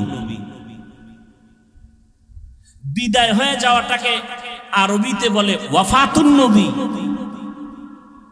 আর আমরা যে নবীর হাদিস বয়ান শুনাইতেছি, এটাকে বলে দাওয়াতুন নবী। আর টোটাল 63 বছরকে বলে সিরাতুন নবী। 4টা শব্দ বললাম, মিলাদুন নবী, ওয়াফাতুন নবী, দাওয়াতুন নবী, সিরাতুন নবী। বিশ্লেষণে যাব না, আমি সাধারণ মানুষকে সহজে যাতে বুঝতে পারে ওই চিন্তা করে সব সময় বয়ান করি। শিক্ষিতদেরকে বয়ান করেন না, বহু শিক্ষিত বক্তা আছে, বহু এলেমওয়ালা আছে, আমার এলেম নাই, আমল নাই। সাধারণ মানুষ যেন অল্পতে একটু দিনের দিকে আসে, আল্লাহর দিকে আসে, সুন্নতওয়ালা হয়, আমি ওই ধান্দায় বয়ান করি। পেজগোছের কথা কম বলি, খুব খেয়াল করবেন। মিলাদুন নবী, ওয়াফাতুন নবী, সিরাতুন নবী, দাওয়াতুন নবী, এই 4টা শব্দ একমাত্র শুধুমাত্র কেবলমাত্র আমার আপনার নবী রহমতুল্লিল আলামিনের শানের শব্দ। এই 4টা শব্দ মুসা নবীর বেলায় ব্যবহার হয় নাই, এই 4টা শব্দ ঈসা নবীর বেলায় ব্যবহার হয় নাই। প্রয়োগ হয়েছে, কিন্তু ব্যবহার সব সার্বজনীন নয়। এই 4টা শব্দ আমার নবীর শানের শব্দ। এই 4টা শব্দকে যারা ছোট চোখে দেখবে, সে রাসূলকেই ছোট করলো। কথা বুঝাইতে পারছি? নবীজির জন্ম মোবারক আমরা মানি না? মানি না। নবীজির ইন্তেকাল আমরা মানি না? মানি না। তাহলে আমরা মিলাদুন নবীও মানি, ওয়াফাতুন নবীও মানি, নবীজির আদর্শ আমরা মানি না, তাহলে আমরা নবীর সিরাতুন নবীও মানি, দাওয়াতুন নবীও মানি। অতএব এ নিয়ে আমাদের মধ্যে দূরত্ব সৃষ্টি করার কোনো সুযোগ নাই। এরপরে নিয়ে বহু আলোচনা আছে, ওদিকে আমি যাব না। আমি মূল আমাদের নবী শ্রেষ্ঠ, এতে কোনো সন্দেহ নাই। সর্বসম্মতিক্রমে আমার নবী শ্রেষ্ঠ, আমরা এটা অন্তর দিয়ে বিশ্বাস করি, এটা আমাদের ঈমান, এটা আমাদের আকীদা। নবীরে কি দিয়ে বানাইছেন ওই ধান্দায় পইরা সময় নষ্ট না কইরা 100 বার দুরূদ শরীফ পড়ি, সওয়াব হবে। কি তর্ক বিতর্ক না কইরা আমল করি। কখন মরণ হয়ে যাবে বলা যায় না। চোখের সামনে দেখতে না দেখতে কত আপনজন চলে গেল, চোখের সামনে কত যুবক চলে গেল। আমার চলে যাওয়ার পালা, কি নিয়ে যাইতেছি আর কি রেখে যাইতেছি। আল্লাহ বলেন মা আরসালনাকা ইল্লা রাহমাতাল লিল আলামিন, ও পয়গম্বর জগৎ সমূহের জন্য আমি আপনাকে রহমত করে পাঠাইলাম। রূহের জগতের জন্য নবী আমার রহমত, দুনিয়ার জগতের জন্য নবী রহমত, কবর জগতের জন্য নবী আমার রহমত, হাসরের জগতের জন্য নবী রহমত। দুনিয়ার জগতের জন্য নবী কিভাবে রহমত, এই বিষয়ে 2-4টা কথা আমি বলবো।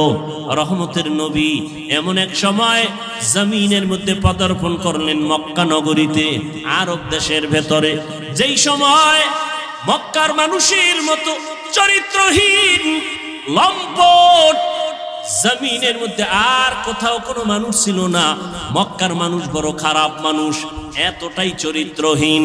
ভালো করে খেয়াল করেন, এতটাই চরিত্রহীন ওই মক্কার মানুষ, নারী আর পুরুষ উলঙ্গ হইয়া বাইতুল্লাহর চারপাশে তাওয়াফ করে।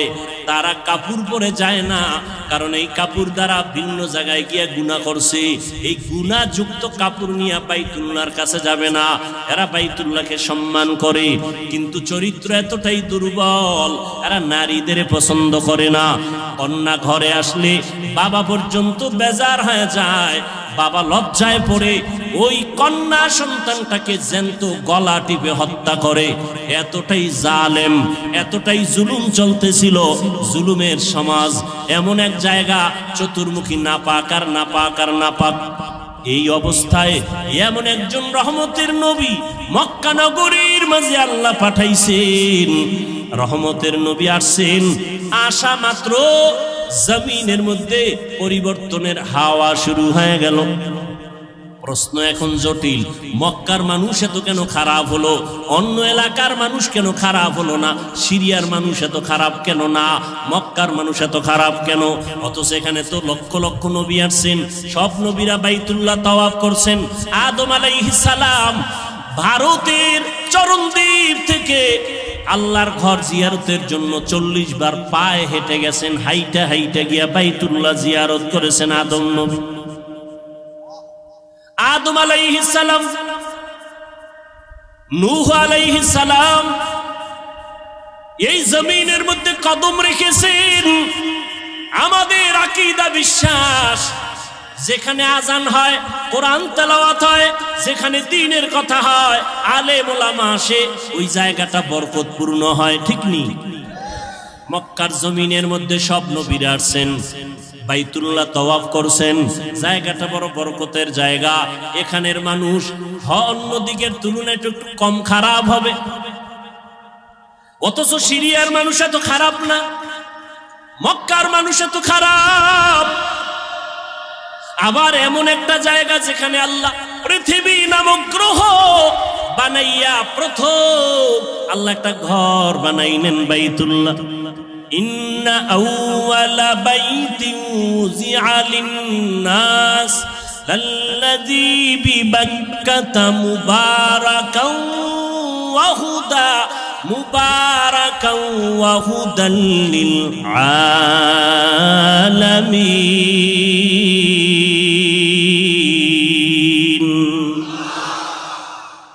আল্লাহ বলেন আমি ঘর বানাইলাম, জমিন বানাই আর কিছু বানাই নাই। প্রথম পৃথিবীতে বানাইছে একটা ঘর। বাক্কা নগরীর ভেতরে ঘর, ও ঘর হলো বাইতুল্লাহ। এমন একটা ঘর যেই ঘরটার দিয়ে তাকাইলে সওয়াব, যেই ঘর এত বরকতের ঘর, হেদায়াতের জন্য দিলাম জগৎ সমূহের হেদায়াত। এটা এমন একটা ঘর, নবী বলেন তুমি জিকির করো না, তেলাওয়াত করো না, নামাজ পড়ো না, তাওয়াফ করো না, শুধু আল্লাহর ঘরটার দিকে যদি তাকাইয়া বসে বসে শুধু তাকায়া থাকো, অনবরত আমল নামায় সওয়াব লেখা হবে। हर के दारत खौफ हक दर दिल मदाम जन्नतुल मावा देहदुरा मकाम। এমন একটা বরকতের ঘর, যেই ঘরটা 24টা ঘন্টার সেকেন্ডে সেকেন্ডে তাওয়াফ চলে, মানুষ না থাকলেও জিনেরা ফেরেশতারা করে। এটা এমন একটা জায়গায় আল্লাহ দিছেন, এই ঘর বরাবর 7 আসমানের উপর একটা নূরের ঘর আছে ফেরেশতাদের কাবা, নাম হলো বাইতুল মামুর। নূরের ঘর, নূরের ঘর। 70,000 ফেরেশতা মুহূর্তে মুহূর্তে 7 আসমানের বাইতুল মামুর তাওয়াফ করে। একবার যারা সুযোগ পায়, কিয়ামতের আগে আর তাদের সুযোগ হবে না। ওই বরাবর আল্লাহ বাইতুল্লাহ জমিনে বানাইলেন, ফেরেশতারা বাইতুল মামুর তাওয়াফ করে। আল্লাহ ওয়াদা করলেন, ও ফেরেশতা, জমিনের মধ্যে এমন একটা ঘর আমি বাইতুল্লাহ বানাইলাম, এই বাইতুল্লাহর তাওয়াফ যারা করবে আমি আল্লাহ তাদেরকে এতটা নিষ্পাপ বানায় দিব, মায়ের গর্ভ থেকে বাচ্চা যেমন নিষ্পাপ ভূমিষ্ঠ হয়, আমার বাইতুল্লাহ জিয়ারত করে যারা বের হবে তাদেরও নিষ্পাপ বানায় দিব। আতিনা ফি দারে দুনিয়া না হাসান, আতিনা ফি দারে উকবা না হাসান, ইয়া গিয়াসাল মুস্তাগীসিন ইহদিনা লিফতিখারা বিল উলুমে ওয়াল গিনা। হর গরিদে নেকো তু তৈয়ার হ্যায়, जो न मांगे उससे तू बेजार है। খারাপ লাগে আপনাদের? আর একটু সামনে আগাবো। মা বাবার জন্য, দেশের জন্য, কবরওয়ালাদের জন্য একটু দোয়া করে যাবেন, এই মন মানসিকতা আছে না? ঘুমে ধরছে? আর বাঙালি কি ঘুমায়নি? তো মোবাইল যেদিন থেকে আসছে ওদিন থেকে ঘুম বিদায় হয়ে গেছে। আমরা মোনাজাত ধরি বইয়া, মোবাইলওয়ালারা মোনাজাত ধরে রাতে বিছানায় শুইয়া। সারা রাত মোবাইলের ডিউটি, কবিরা গুনাহ করে চেহারাটা কার্টুন হয়ে গেছে। এরে যুবক, আল্লাহর কসম করে বলি, ভালো করে লিখে রেখো রে যুবক, এই দুনিয়ায় যত বন্ধু পেয়েছো সব বন্ধু স্বার্থপর। একমাত্র দুনিয়ার জমিনে তোমাদের নিঃস্বার্থ বন্ধু উলামায়ে কেরাম ছাড়া আর কেউ নাই। আছে যারা তোমাকে ভালোবাসে, ছায়া দেয়, স্বার্থ আছে, আঘাত লাগবে সদস্য পদের নাম কাটবে না, কল্লাটা কেটে ফেলবে। কিন্তু আমরা উলামায়ে কেরাম তোমাদের এত আপন, আমাদের কি পরিমাণ গালাগালি করো তাও আমরা জানি, আমাদের বিরুদ্ধে কি পরিমাণ ফেসবুকে লেখো তাও আমরা জানি। এরপর একটা গালি দেই না, কলিজা দিয়া দোয়া করি, ও দয়ার মালিক আমার কলিজার যুবকদের তুমি দিনের খাদেম বানায় দাও। কারণ নবীজিও যুবকদের জন্য বড় দোয়া করেছেন। নবী বলেন, বুড়ারা আমি মুহাম্মদের বিরোধিতা করেছে, আর যুবকেরা আমি মুহাম্মদের উপকার করেছি। আবু জাহিল নবীর বন্ধু না দুশমন? বুড়া। কি আবু লাহাব নবীর দুশমন বুড়া, আবু তালিব নবীর দুশমন বুড়া। আর নবীর আপন 7 বছর বয়সের এক যুবক, 11 বছর বয়সের আগেই, শিশু থেকে কিশোর হইয়া যুবক হওয়ার আগেই আল্লাহর বান্দা নবীর হাতে গেলেন, সহযোগিতার জন্য রেডি হয়ে গেলেন। নবীর চাচাতো ভাই হযরতে আলী, 7 বছর শেষ, 8, 9, 10, 11, 12-র মধ্যে কেউ বলেন 11, কেউ বলেন 8, নবীর হাতে গিয়া কালেমা পড়লেন। এতদিন ছিল আলী নবীর চাচাতো ভাই, এখন আলী নবীর একজন সাহাবী। কিছুদিন পরে হবেন কি হবে? জামাতা হয়ে যাবেন। যুবক নবীর শক্তি দিয়া নবীর কাছে গিয়া সাহায্যের হাত বাড়াইলেন।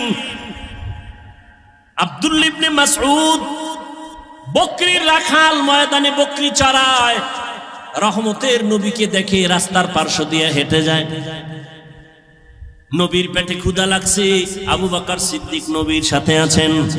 কেমন একজন নবী পাইলে রে বাবা, চিনলা না? ও কুষ্টিয়ার মুসলমান, তুমিও মুসলমান, আমিও মুসলমান, তোমার আমার আল্লাহ এক, তোমার নবী আমার নবী এক, তোমার ধর্ম আমার ধর্ম এক, তোমার কালেমা আমার কালেমা এক, তোমার কোরআন আমার কোরআন এক, তোমার কাবা আমার কাবা।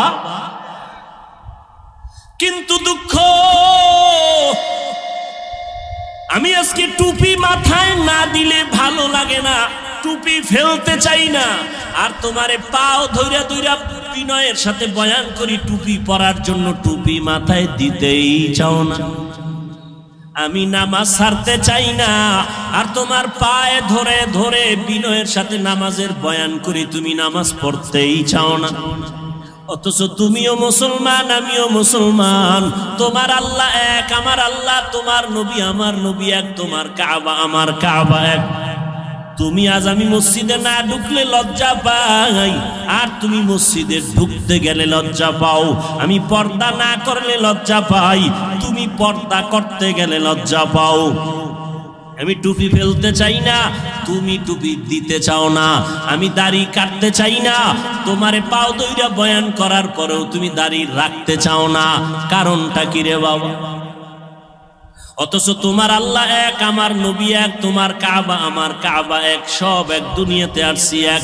আবার যেদিন বিদায়ের আওয়াজ হবে, আমি হাফিজুর রহমানেরও 3টা কাফন, তোমারও 3টা কাফন হবে। পীর সাহেবের জন্য একটা কাফন কেউ বাড়াইয়াও দিবে না, এমপি মারা গেলে কাফন বাড়াবে না, রিক্সার ড্রাইভার মরে গেলে গরিবের কারণে একটা কাফন কেউ কমাইয়াও দিবে না। সবার বেলায় 3টা কাফন, কালার হবে আলাদা। কি যারা আলিয়ায় ভরে তাদের কালার একরকম, যারা কওমিতে ভরে তাদের কালার আর একরকম, সব এক। 3টা সাদা কাপড়ের প্যাকেট যখন হবে, কে পীর, কে মুরিদ, কে আলেম, কে মূর্খ, কে ইমাম, কে মুক্তাদি লেখা থাকবে, সব একাকার হয়ে গেছে। কবরে রাখার পর প্রশ্ন হবে 3টা। কয়টা? আমাকেও যেই প্রশ্ন করা হবে, আপনাদেরও সে একই প্রশ্ন করা হবে। রবের পরিচয় দাও, ধর্মের পরিচয় দাও, রহমাতুল্লিল আলামিনের পরিচয় দাও। আমাকেও প্রশ্ন যা করবে, আপনাদেরও সেই একই প্রশ্ন করা হবে। ও আল্লাহর বান্দারা, কেমন একজন নবী পাইলেন, ওই নবীর জন্য একটু মায়া হলো না রে বাবা? আজকে আমি তোমার মতো চলি, এই দুনিয়ায় চলি তোমার মতো, তোমার মতোই চলাফেরা করি। তুমিও 3 বেলা খাও, আমরাও 3 বেলা খাই। তুমিও রাতের বেলা ঘুমাও, আমরাও ঘুমাই। ও আল্লাহর বান্দারা, তোমরাও ব্যবসা করো, চাকরি করো, আমরাও ব্যবসা করি, চাকরি করি। ও আল্লাহর বান্দারা, তোমরাও রাস্তাঘাটে চলো, আমরাও রাস্তাঘাটে চলি। তোমরাও বিদেশ সফর করো, আমরাও করি। কই ও আল্লাহর বান্দা, একই দেশে বসবাস করি, একই হাওয়া বাতাসে চলি, একই খানা খাই, কিন্তু আজকে তুমি মুসলমান, আমি মুসলমান, এক আল্লাহর গোলাম হইয়া কেন তুমি নবী মানো না? কেন তুমি নবীর মোহাব্বত অন্তরে জমা করো না? কারণটা কি বুঝেই আসে না? আসলে কারণ হলো, যে যাকে চিনে না সে তাকে মানে না। তুমি আমার আল্লাহকে এখনো চিনতে পারো নাই রে যুবক। তুমি নেতাকে চিনছো, নেতার জন্য তুমি জীবন দিয়া রাস্তায় বের হইয়া যাও, আর আমি আমার নবীরে চিনলাম। এই জন্য আমি নেতার জন্য জীবন দিতে চাই না, নেত্রীর জন্য চাই না, দলের জন্য চাই না। জীবনটা যদি দিতে চাই আমার নবীর আদর্শের জন্য দিব। এনে নবীর আশিক উম্মতের দলেরা, রহমতের নবী আমার রাস্তা দিয়ে চলতেছেন, পার্শ্বে আবু বকর। হঠাৎ করে পেটে ক্ষুধা, পার্শ্বে চেটিয়াল ময়দানে বকরির পাল। আবু বকরকে বললেন রাখালকে ডাকো। রাখাল এসে হাজির। এই রাখাল, আমাদের পেটে ক্ষুধা, তোমার এমন একটা বকরি আমগো দেও, একটু দুধ পান করবো আমরা দহন করিয়া। রাখাল কয় এই বকরির মালিক আমি না, অতএব আমি দিতে পারুম না। এবার নবী কয় রাখাল শোনো, আচ্ছা ঠিক আছে, তাহলে দুধওয়ালা বকরি দেওয়া লাগবে না, এমন একটা বকরি দাও যেই বকরিটা মৃত্যু পর্যন্ত দুধ দিবে না। এরকম বকরি আছে না, দুধ দেয় না, এমন একটা বকরি দাও। রাখাল বলে এই যে একটা বকরি আছে এটা নেন, এর থেকে জীবনে দুধ আসবে না। রহমতের নবী বলে আবু বকর দাঁড়ান। নবী যেই বকরির থেকে জীবনে দুধ আসবে না বলিয়া রাখাল দিল, রহমতের নবী ওই বকরির হাত দিলেন ওলানের ভেতরে, সাথে সাথে দুধ আসলো। নবী পান করলেন, আবু বকর করলেন, রাখালেরও করাইলেন। করানোর পরে কয় রাখাল বকরিটারে আবার পালের মধ্যে দিয়া দাও। রাখাল দেওয়ার পরে যেই বকরি জীবনে দুধ দিবে না, এই লোকটা কে যার হাত লাগা মাত্র দুধ আসলো? এতক্ষণ চিনে নাই, এতক্ষণ। ও ভাই, আমি রাস্তা দিয়ে হেঁটে আসতেছি, যে চিনে না হে ধাক্কা দিছে, হুজুর সরেন। যখন টের পাইছে আমি চেয়ারে বসার পরে, এবার আর উঠাছি নিতা। এজন্য যে যাকে চিনে না সে তাকে মানে না, যে যাকে চিনে তাকে মানার মতো মানে। বলে কেমন কয় জীবন দিতে রেডি। রাখাল এতক্ষণ চিনে না এই ব্যক্তিকে।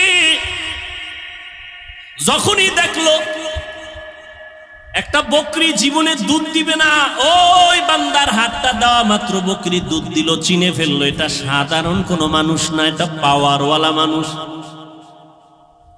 এই পাওয়ার আমার মধ্যে নাই। এই পাওয়ারের নাম হলো মুজিজা। এই পাওয়ারের নাম কি? নবীদের বেলায় হলে মুজিজা, ওলিয়া উলিয়াদের বেলায় হলে হবে কারামত। ভালো করে মনে রাখবেন, যেটা কখনো সম্ভব না, এইরকম কিছু অসম্ভব আল্লাহ যদি সম্ভব করেন, এটাকে আশ্চর্য ধরনের বলা হয়, অলৌকিক পাওয়ার বলে। এটা আল্লাহ ডাইরেক্ট আসমান থেকে জমিনে আইসা করবেন না, এটা কোনো ব্যক্তির মাধ্যমে করবেন। গাছ কথা বলতে পারে না, একজনে প্রশ্ন করে কথা বলা শুরু হয়ে গেল, এটা তো সম্ভব না। আমার আল্লাহর দ্বারা সম্ভব। সব অসম্ভবকে সম্ভব করতে পারেন কে? আর এই অসম্ভবকে সম্ভব যে আল্লাহ করবেন, এটা আল্লাহ কুদরতের দ্বারা করবেন, কারো মাধ্যমে করবেন। নদীর মধ্যে দীর্ঘ বছর পানি নাই, শুকাইয়া গেছে নদী। একজন ব্যক্তির কাছে এলাকার মানুষ আইসা কয় আমগো নদীতে পানি নাই। লোকটা বড় একজন আল্লাহর প্রিয় বান্দা, তিনি একটা চিঠি লেখলেন। চিঠির মধ্যে কি লেখছেন তিনি জানেন আর আল্লাহ জানেন। তিনি কয় এই চিঠিটা নদীর মধ্যে ফেলে দাও। যখন চিঠি নিয়ে নদীর মধ্যে ফেলে দিল, দীর্ঘ বছরের শুকনা নদীর মধ্যে পানির জোয়ার শুরু হয়ে গেল। সুবহানাল্লাহ। না কি মনে হয় গাঞ্জা খাইয়া কথা কই না? চেহারা দেখলে তো মনে হয় না। একজনে তেঁতুল খায়, কয় কেমন লাগে, কয় ঠোঁটের মিসকলে বুঝো না। কি মনে হয় আমরা গাঞ্জা খাই, ইয়াবা ট্যাবলেট খাই, বিড়িটা নিই? আমাকে মাথা খারাপ কেন বলেন? মাথা খারাপ তো তাদের হতে পারে যারা মদের বোতল নিয়ে দৌড়ায়, যারা গাঞ্জা খায়, ইয়াবা ট্যাবলেট খায়। কথা ঠিক? কেন বলেন হুজুরদের মাথা খারাপ? আল্লাহ বুঝার তৌফিক দান করেন। নদীর মধ্যে পানি জারি হয়ে গেছে, একটা চিঠি লিখে দিছে। এখন একটু যদি গভীর ভাবে জ্ঞান খাটান তো মাথা গরম হয়ে যাবে, কঠিন ভাবে গরম হইবে। এটা কেমন কথা? চিঠি লিখে নদীর মধ্যে ফালায় দিছে, এটার মধ্যে পানির জোয়ার শুরু হয়ে গেছে। এটা গাঞ্জা খাওয়া ছাড়া আর কোনো কথা? এটা ভালো মানুষ বিশ্বাস করে কেমনে? কয় কথাটা এটা এই কামটা ঘটাইছে কেডা? একজনে কানে কানে কয় এটা তাবলিগ ওয়ালারা ঘটাইছে। যদি কয় তাবলিগ তো বিনা দলিলে কাফের। না না তাবলিগ না, কারা কয় সরমনায়, কত ডবল কাফের। কারা ঘটাইছে? কেন সরমনায় না, খুঁজতে খুঁজতে খুঁজতে খুঁজতে ফট করে কয় না, এটা যে ঘটাইছে তিনি রসুলের কলিজার সাহাবী হযরত ওমর। এবার ক কাফের। ঘটনাটা কে ঘটাইছে? হযরত ওমর। কে সেই ওমর? কে সেই ওমর? 27 বছর বয়সে রসুলের হাতে কালেমা পড়েছে।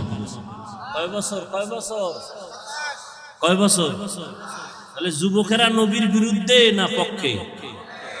তুমি হারারে কি ওরো নবীর পক্ষে চ্যাটিং করো। জিন্দেগি মে বন্দেগি তু কার নাহি, जिंदगी में बंदगी तू कार नहीं, जिंदगी में बंदगी शर्मिंदा है, जिंदगी में बंदगी शर्मिंदा है। दुनिया में हो दुनिया का तलबगार न हो,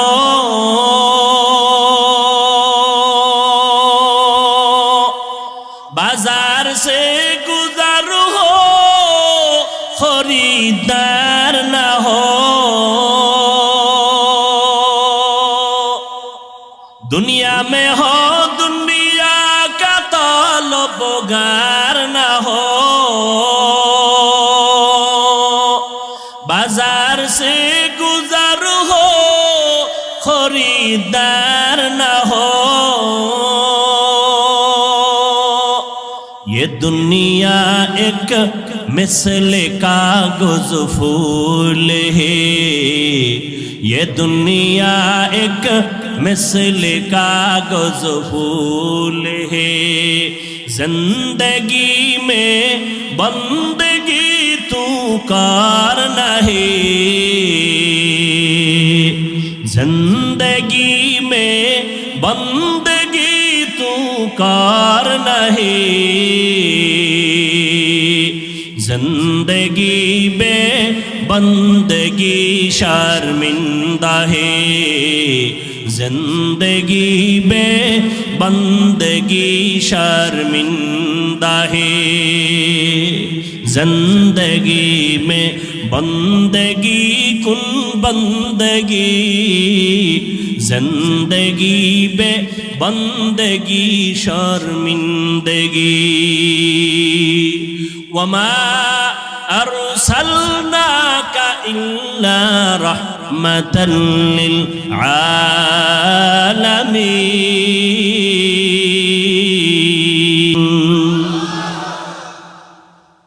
রাখাল যখন দেখলো যেই বকরি কখনো দুধ দিবে না, হঠাৎ করে দুধ চলে আসছে, এই বান্দা সাধারণ না, এই বান্দা বড় দামি। পাশের লোকটা দাঁড়ানো কে দেখছেন নি? খবর নাই। কে? আবু বকর সিদ্দিককে জিজ্ঞাসা করলেন কে? ইনি হলেন রাহমাতুল লিল আলামিন আব্দুল্লাহর পোলা মুহাম্মদ। কয় নাম শুনছি। তিনি কি? বলে হ্যাঁ। তাই তো এই অলৌকিক ঘটনা প্রকাশ পেল। এবার মাথা নত করে বলে পয়গম্বর আমাকে আপনি তাড়াতাড়ি কালেমা পড়ে দেন। এই রাখাল আর কেউ না, কলিজার সাহাবী আব্দুল্লাহ ইবনে মাসউদ রাদিয়াল্লাহু তাআলা আনহু। ইমামুল আউয়ালিনাল আখিরিন বাহরে সাদকা রাহমাতাল লিল আলামিন সাইয়্যিদুল কাউনাইন খাতমুল মুরসালিন আখির আমদ বুদে ফখরুল আউয়ালিন। এরে আল্লাহর বান্দা ভালো করে বুঝো, অন্যদিকে তাকাইয়া তামাশা দেখবা না। অন্যে কান্দে ওদিকে তাকায় না, তোমার চোখে কেন পানি নাই সেই চিন্তা করো। একজনে আল্লাহর মোহাব্বতে চিৎকার দেয়, তোমার মধ্যে সেই জালজালা কেন হয় না? ওরে আগুন লাগলে তো শরীরটা গরম হবে, এটাই তো স্বাভাবিক। আগুন লাগলে তো গরম তাপ লাগবে, শরীর গরম হবে, এটাই স্বাভাবিক।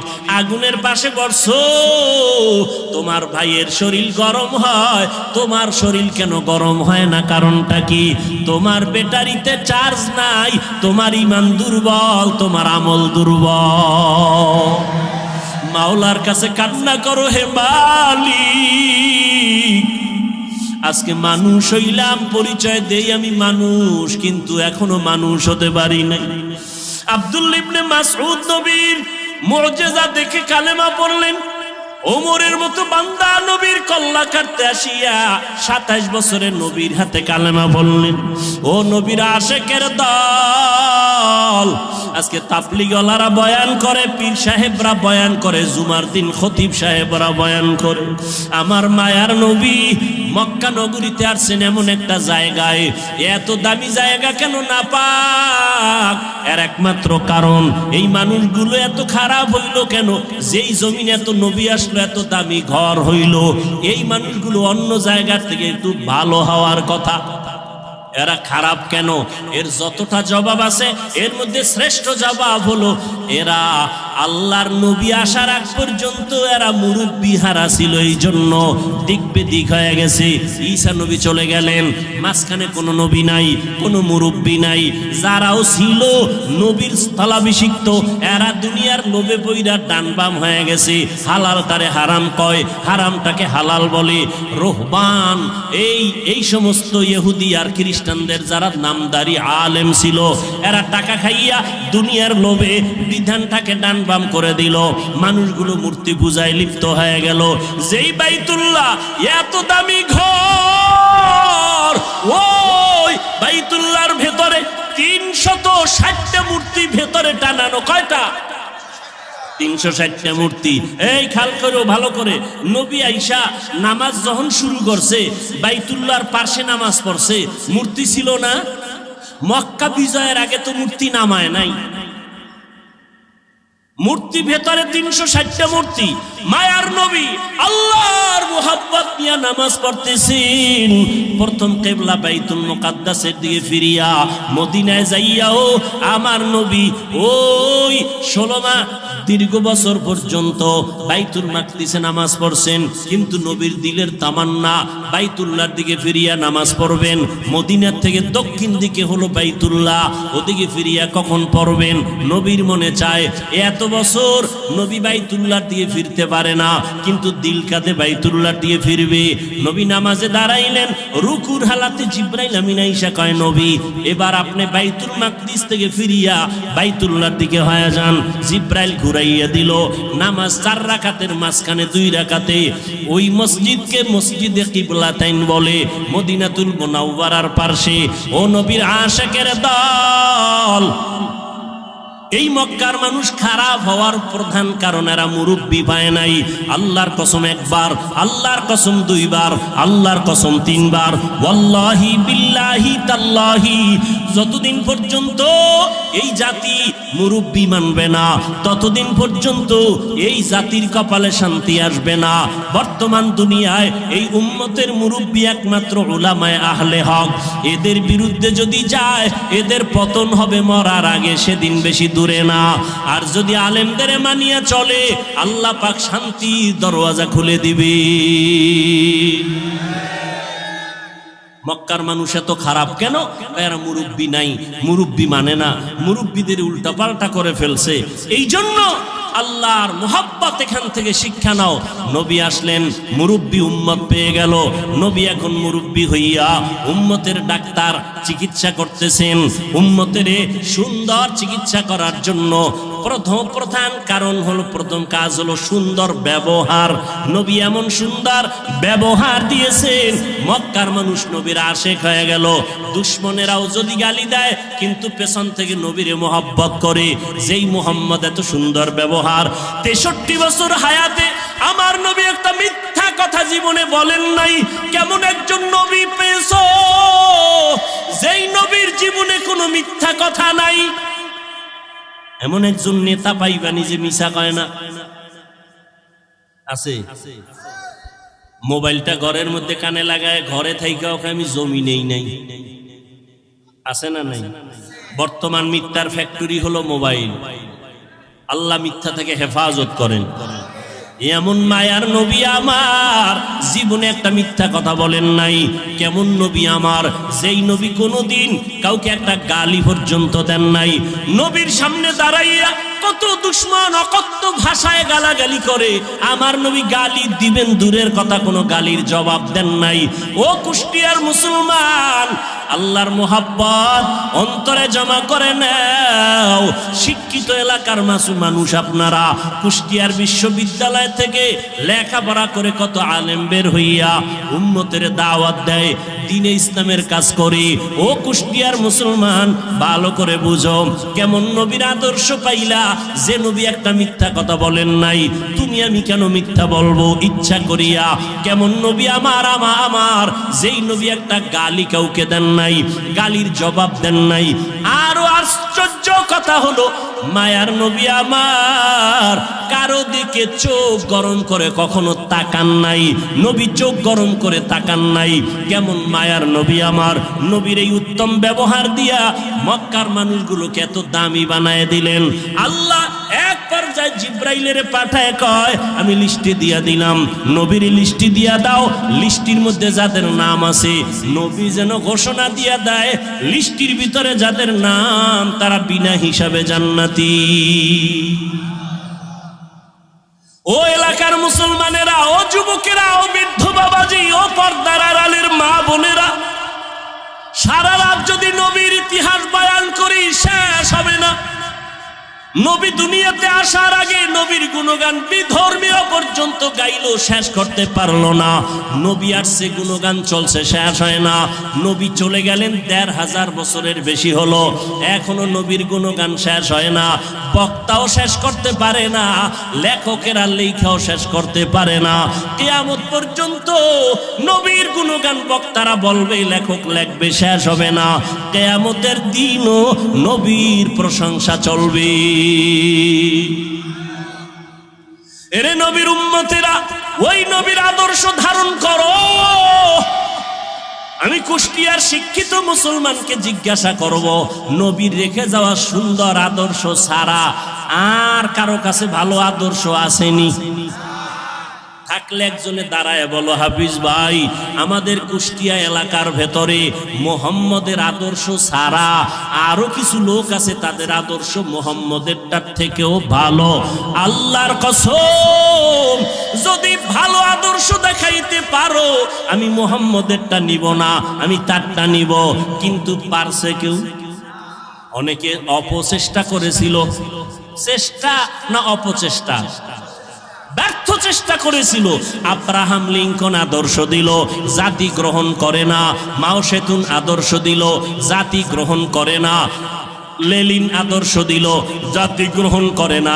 কার্ল মার্কস আদর্শ দিল, জাতি গ্রহণ করে না। বরং আওয়াজ উঠল দুনিয়ায়।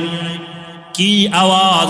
বলে, দুনিয়াতে যত আদর্শ গান শুনলাম, এক কথায় জবাব, দুনিয়ার সব আদর্শগুলো নাপাক, একমাত্র মদিনার নবীর আদর্শই হলো পাক। ও গো নবীর উম্মতেরা, হয়ে আজি দিশাহারা, কোরআন হাদিসের চলো যখন যাহা চায় মনে, নবী বিনে কে তরাবে পুলসিরাত মিজানে, নবী বিনে কে তরাবে পুলসিরাত মিজানে। ও আল্লাহর বান্দারা, তাহলে নবীর আদর্শ থেকে দামিয়ার আদর্শ কারো কাছে? সবাই একমত?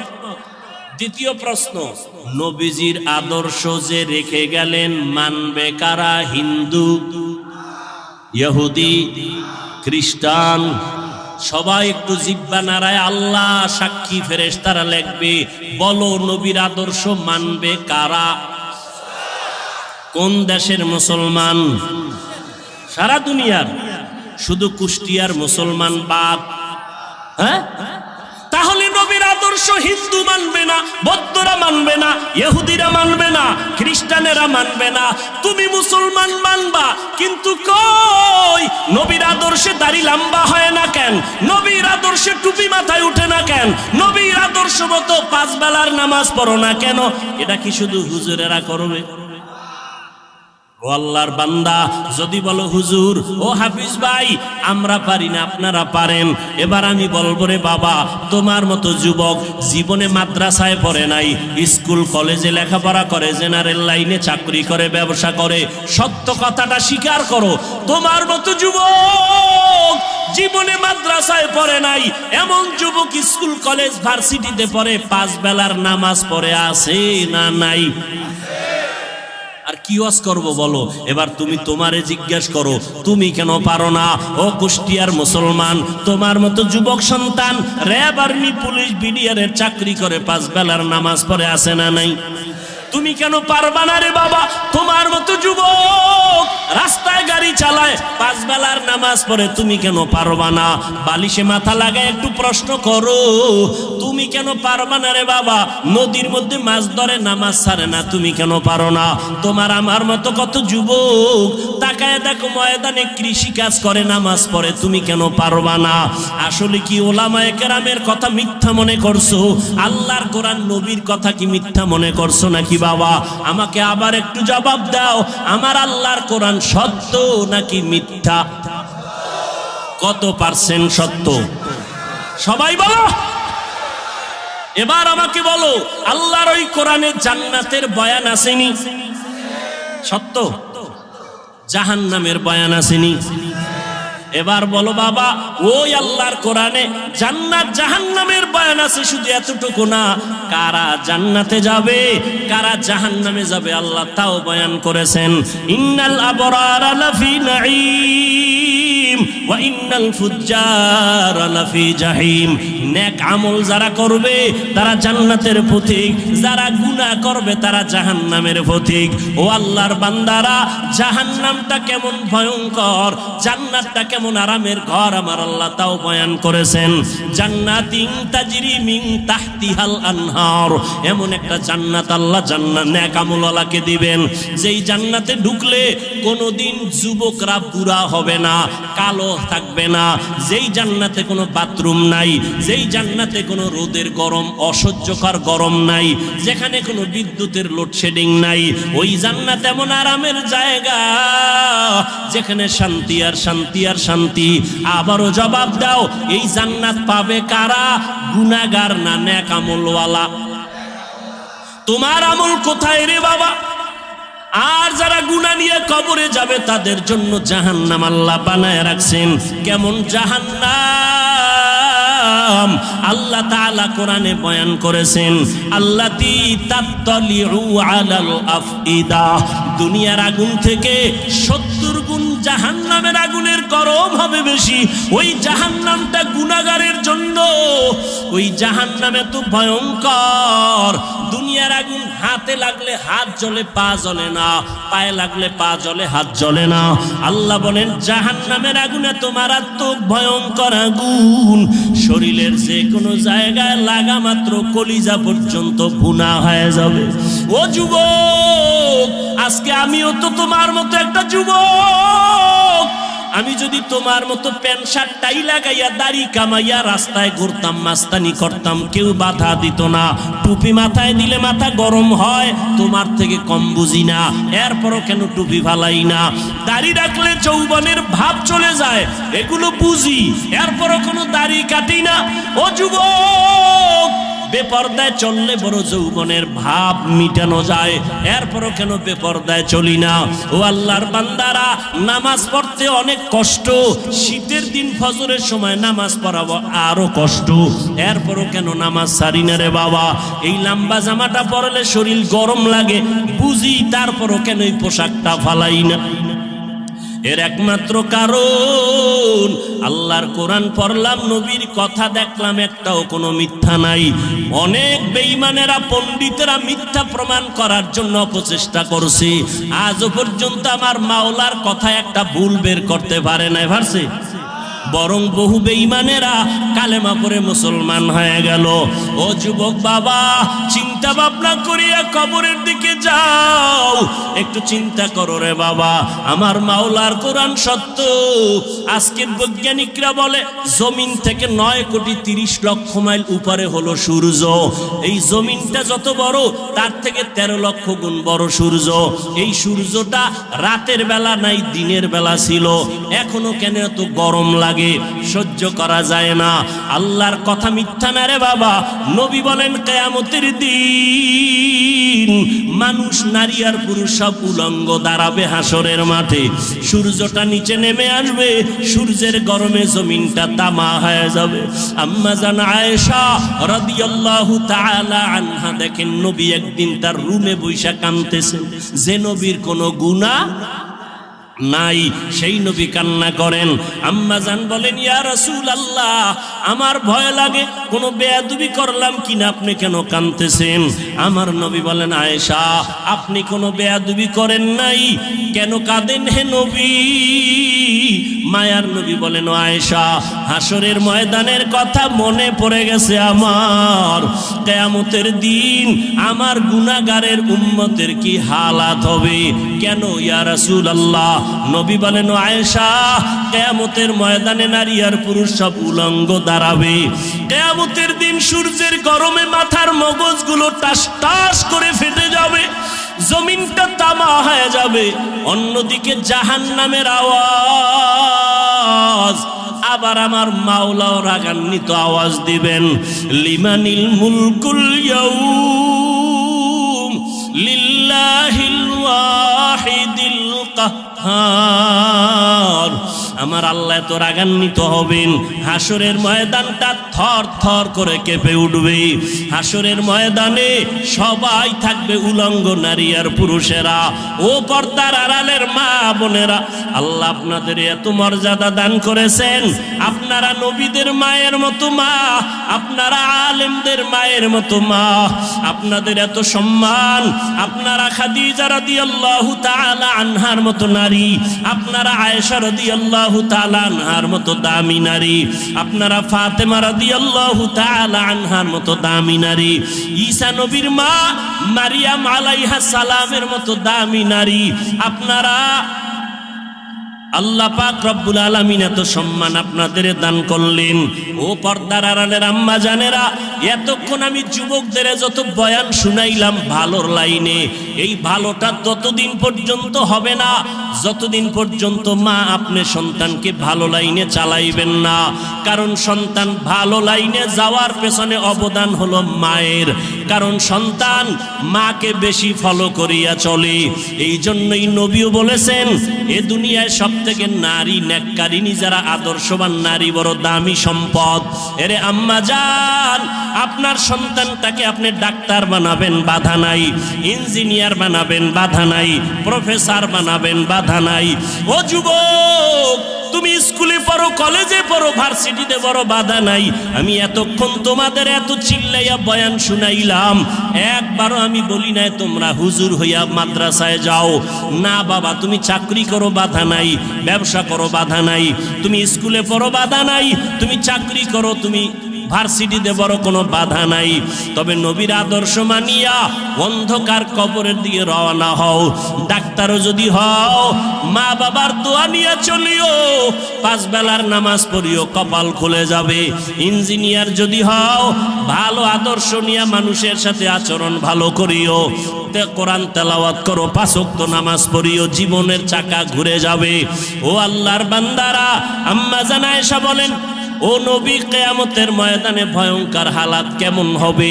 নবী চোখের পানি ছেড়ে কাঁদেন আর কয়, আয়েশা, নবীরা যাদের কোনো গুনাহ নাই সেই নবীরা পর্যন্ত কান্নায় বিভোর হয়ে যাবে। আদম নবী কান্না করবেন নিজেকে বাঁচাবার জন্য, মূসা নবী কান্না করবেন নিজেকে পরিত্রাণের জন্য, ইব্রাহিম নবী কান্না করবেন নিজেকে বাঁচাবার জন্য, মুক্তির জন্য, ঈসা নবী কান্না করবেন নিজেকে মুক্তি করার জন্য, উম্মতেরা যাবে সুপারিশের জন্য, আদম নবী তাড়ায় দিবেন, মুসা নবী তাড়ায় দিবেন।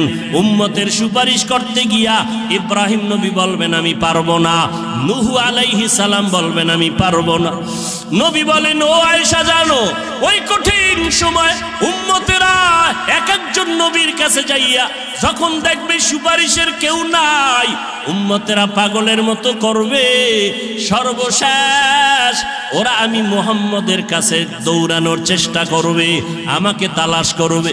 আম্মা জান বলেন নবী আপনাকে হাসরের ময়দানে উম্মতেরা কোথায় পাবে? নবী বলেন ও আয়েশা আমি আমার মাওলার কুদরতের সামনে মাকামে মাহমুদে সেজদায় পড়ে কান্না করব। অন্য নবীরা নিজেকে বাঁচাবার কান্নায় বিভোর, আর আমি মুহাম্মদ একবারও আমার জন্য আমি কান্না করব না। আমি কান্না করে শুধু বারবার বলবো আল্লাহ আমার উম্মতেরে বাঁচাও, আমার উম্মতেরে বাঁচাও, আমার একটা উম্মত যেন জাহান্নামে না যায়। আমার আল্লাহ তখন বলবে নবী আপনি কাঁদবেন না, আপনার উম্মত গুলো ধরে ধরে বাছাই করে জান্নাতের ময়দানের দিকে নিয়ে যান।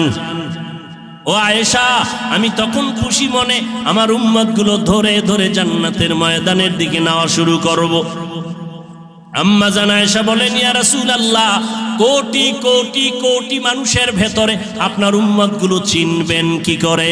নবী বলেন ও আয়েশা যেই উম্মত দুনিয়াতে আমি মুহাম্মদের মহব্বতে ভরিয়া ওযু বানাইয়া 5 বেলার নামাজ যথাযথভাবে আদায় করবে, কিয়ামতের ময়দানে ওই ওযুর জায়গাগুলো নূরের আলোতে চমকাইতে থাকবে। আমি নবী দেখে দেখে উম্মতকে জান্নাতের দিকে নিয়ে যাব। ও কুষ্টিয়ার মুসলমান বাবারা, ও যুবক বৃদ্ধ বাবাজি, পর্দার আড়ালের মা বোনেরা, কিয়ামতের ময়দানে আল্লাহ না করুন যদি আল্লাহর নবীর সুপারিশের কাতারে দাঁড়াইতে না পারি, বেনামাজি হইয়া যদি দাঁড়াই, বেপরদার অবস্থা নিয়ে যদি দাঁড়াই, তওবা না করে গুনাহ নিয়ে যদি যাই, নবী তখন বলবে না তুমি আমার উম্মত না, আমি তোমার নবী না। আল্লাহ পাক বলবেন ও ফেরেশতা এই গুনাহগার বেনামাজি নাফরমানের জাহান্নামের হ্যান্ডকাপ লাগায় দাও।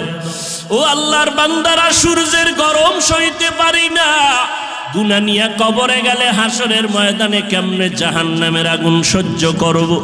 একটু নিজের চিন্তা করো। আজকে তোমার ডানে বামে আমার ডানে বামে ভক্তবৃন্দের অভাব নাই, টাকা পয়সা বাড়ি গাড়ির অভাব নাই, মরিয়া গেলে সাদা কাফন ছাড়া কেউ নাই, অন্ধকার কবরে কেউ আমার আপন হইয়া যাবে না। অতএব এখনো সময় আছে, তওবা করে নাও, আল্লাহর মোহাব্বত নিয়ে উলামায়ে কেরামের পরামর্শ নিয়ে 5 ওয়াক্ত নামাজ পড়ো। এখনো সময় আছে, মনে মনে আমার আল্লাহকে ডাকো আর বলো হে মালিক জীবনে তো নামাজ কম সারি নাই, বেপরদায় কম চলি না, আজকে থেকে তওবা করলাম। আমার মতো যুবক স্কুল কলেজে পড়িয়া ব্যবসা করে চাকরি করে যদি নামাজ পড়ে আমি কেন পারবো না? আজকে থেকে নামাজ ছাড়বো না, বেপরদায় চলবো না, দাড়ি কাটবো না, মা বাবার সাথে বেয়াদবি করবো না, মুরব্বীদের সাথে বেয়াদবি করবো না, উলামায়ে কেরামের পরামর্শ নিয়া নবীর তরিকা মানিয়া চলবো, মা বাবার দোয়া নিয়া চলবো।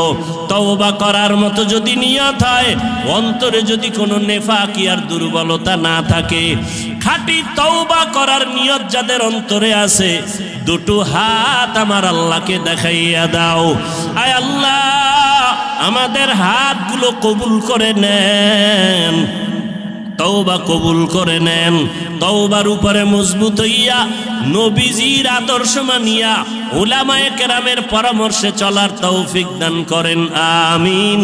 আলহামদুলিল্লাহি রাব্বিল আলামিন, والصلاة والسلام على سيد الأنبياء والمرسلين وعلى آله وأصحابه أجمعين يا أرحم الراحمين يا أرحم الراحمين يا أرحم الراحمين رب ارحمهما كما ربياني صغيرا اللهم إنك عفو كريم تحب العفو فاعف عنا اللهم إنا نسألك رضاك والجنة ونعوذ بك من سخطك والنار উদয়ার মালিক কুদরতের নজর দিয়ে দেখেন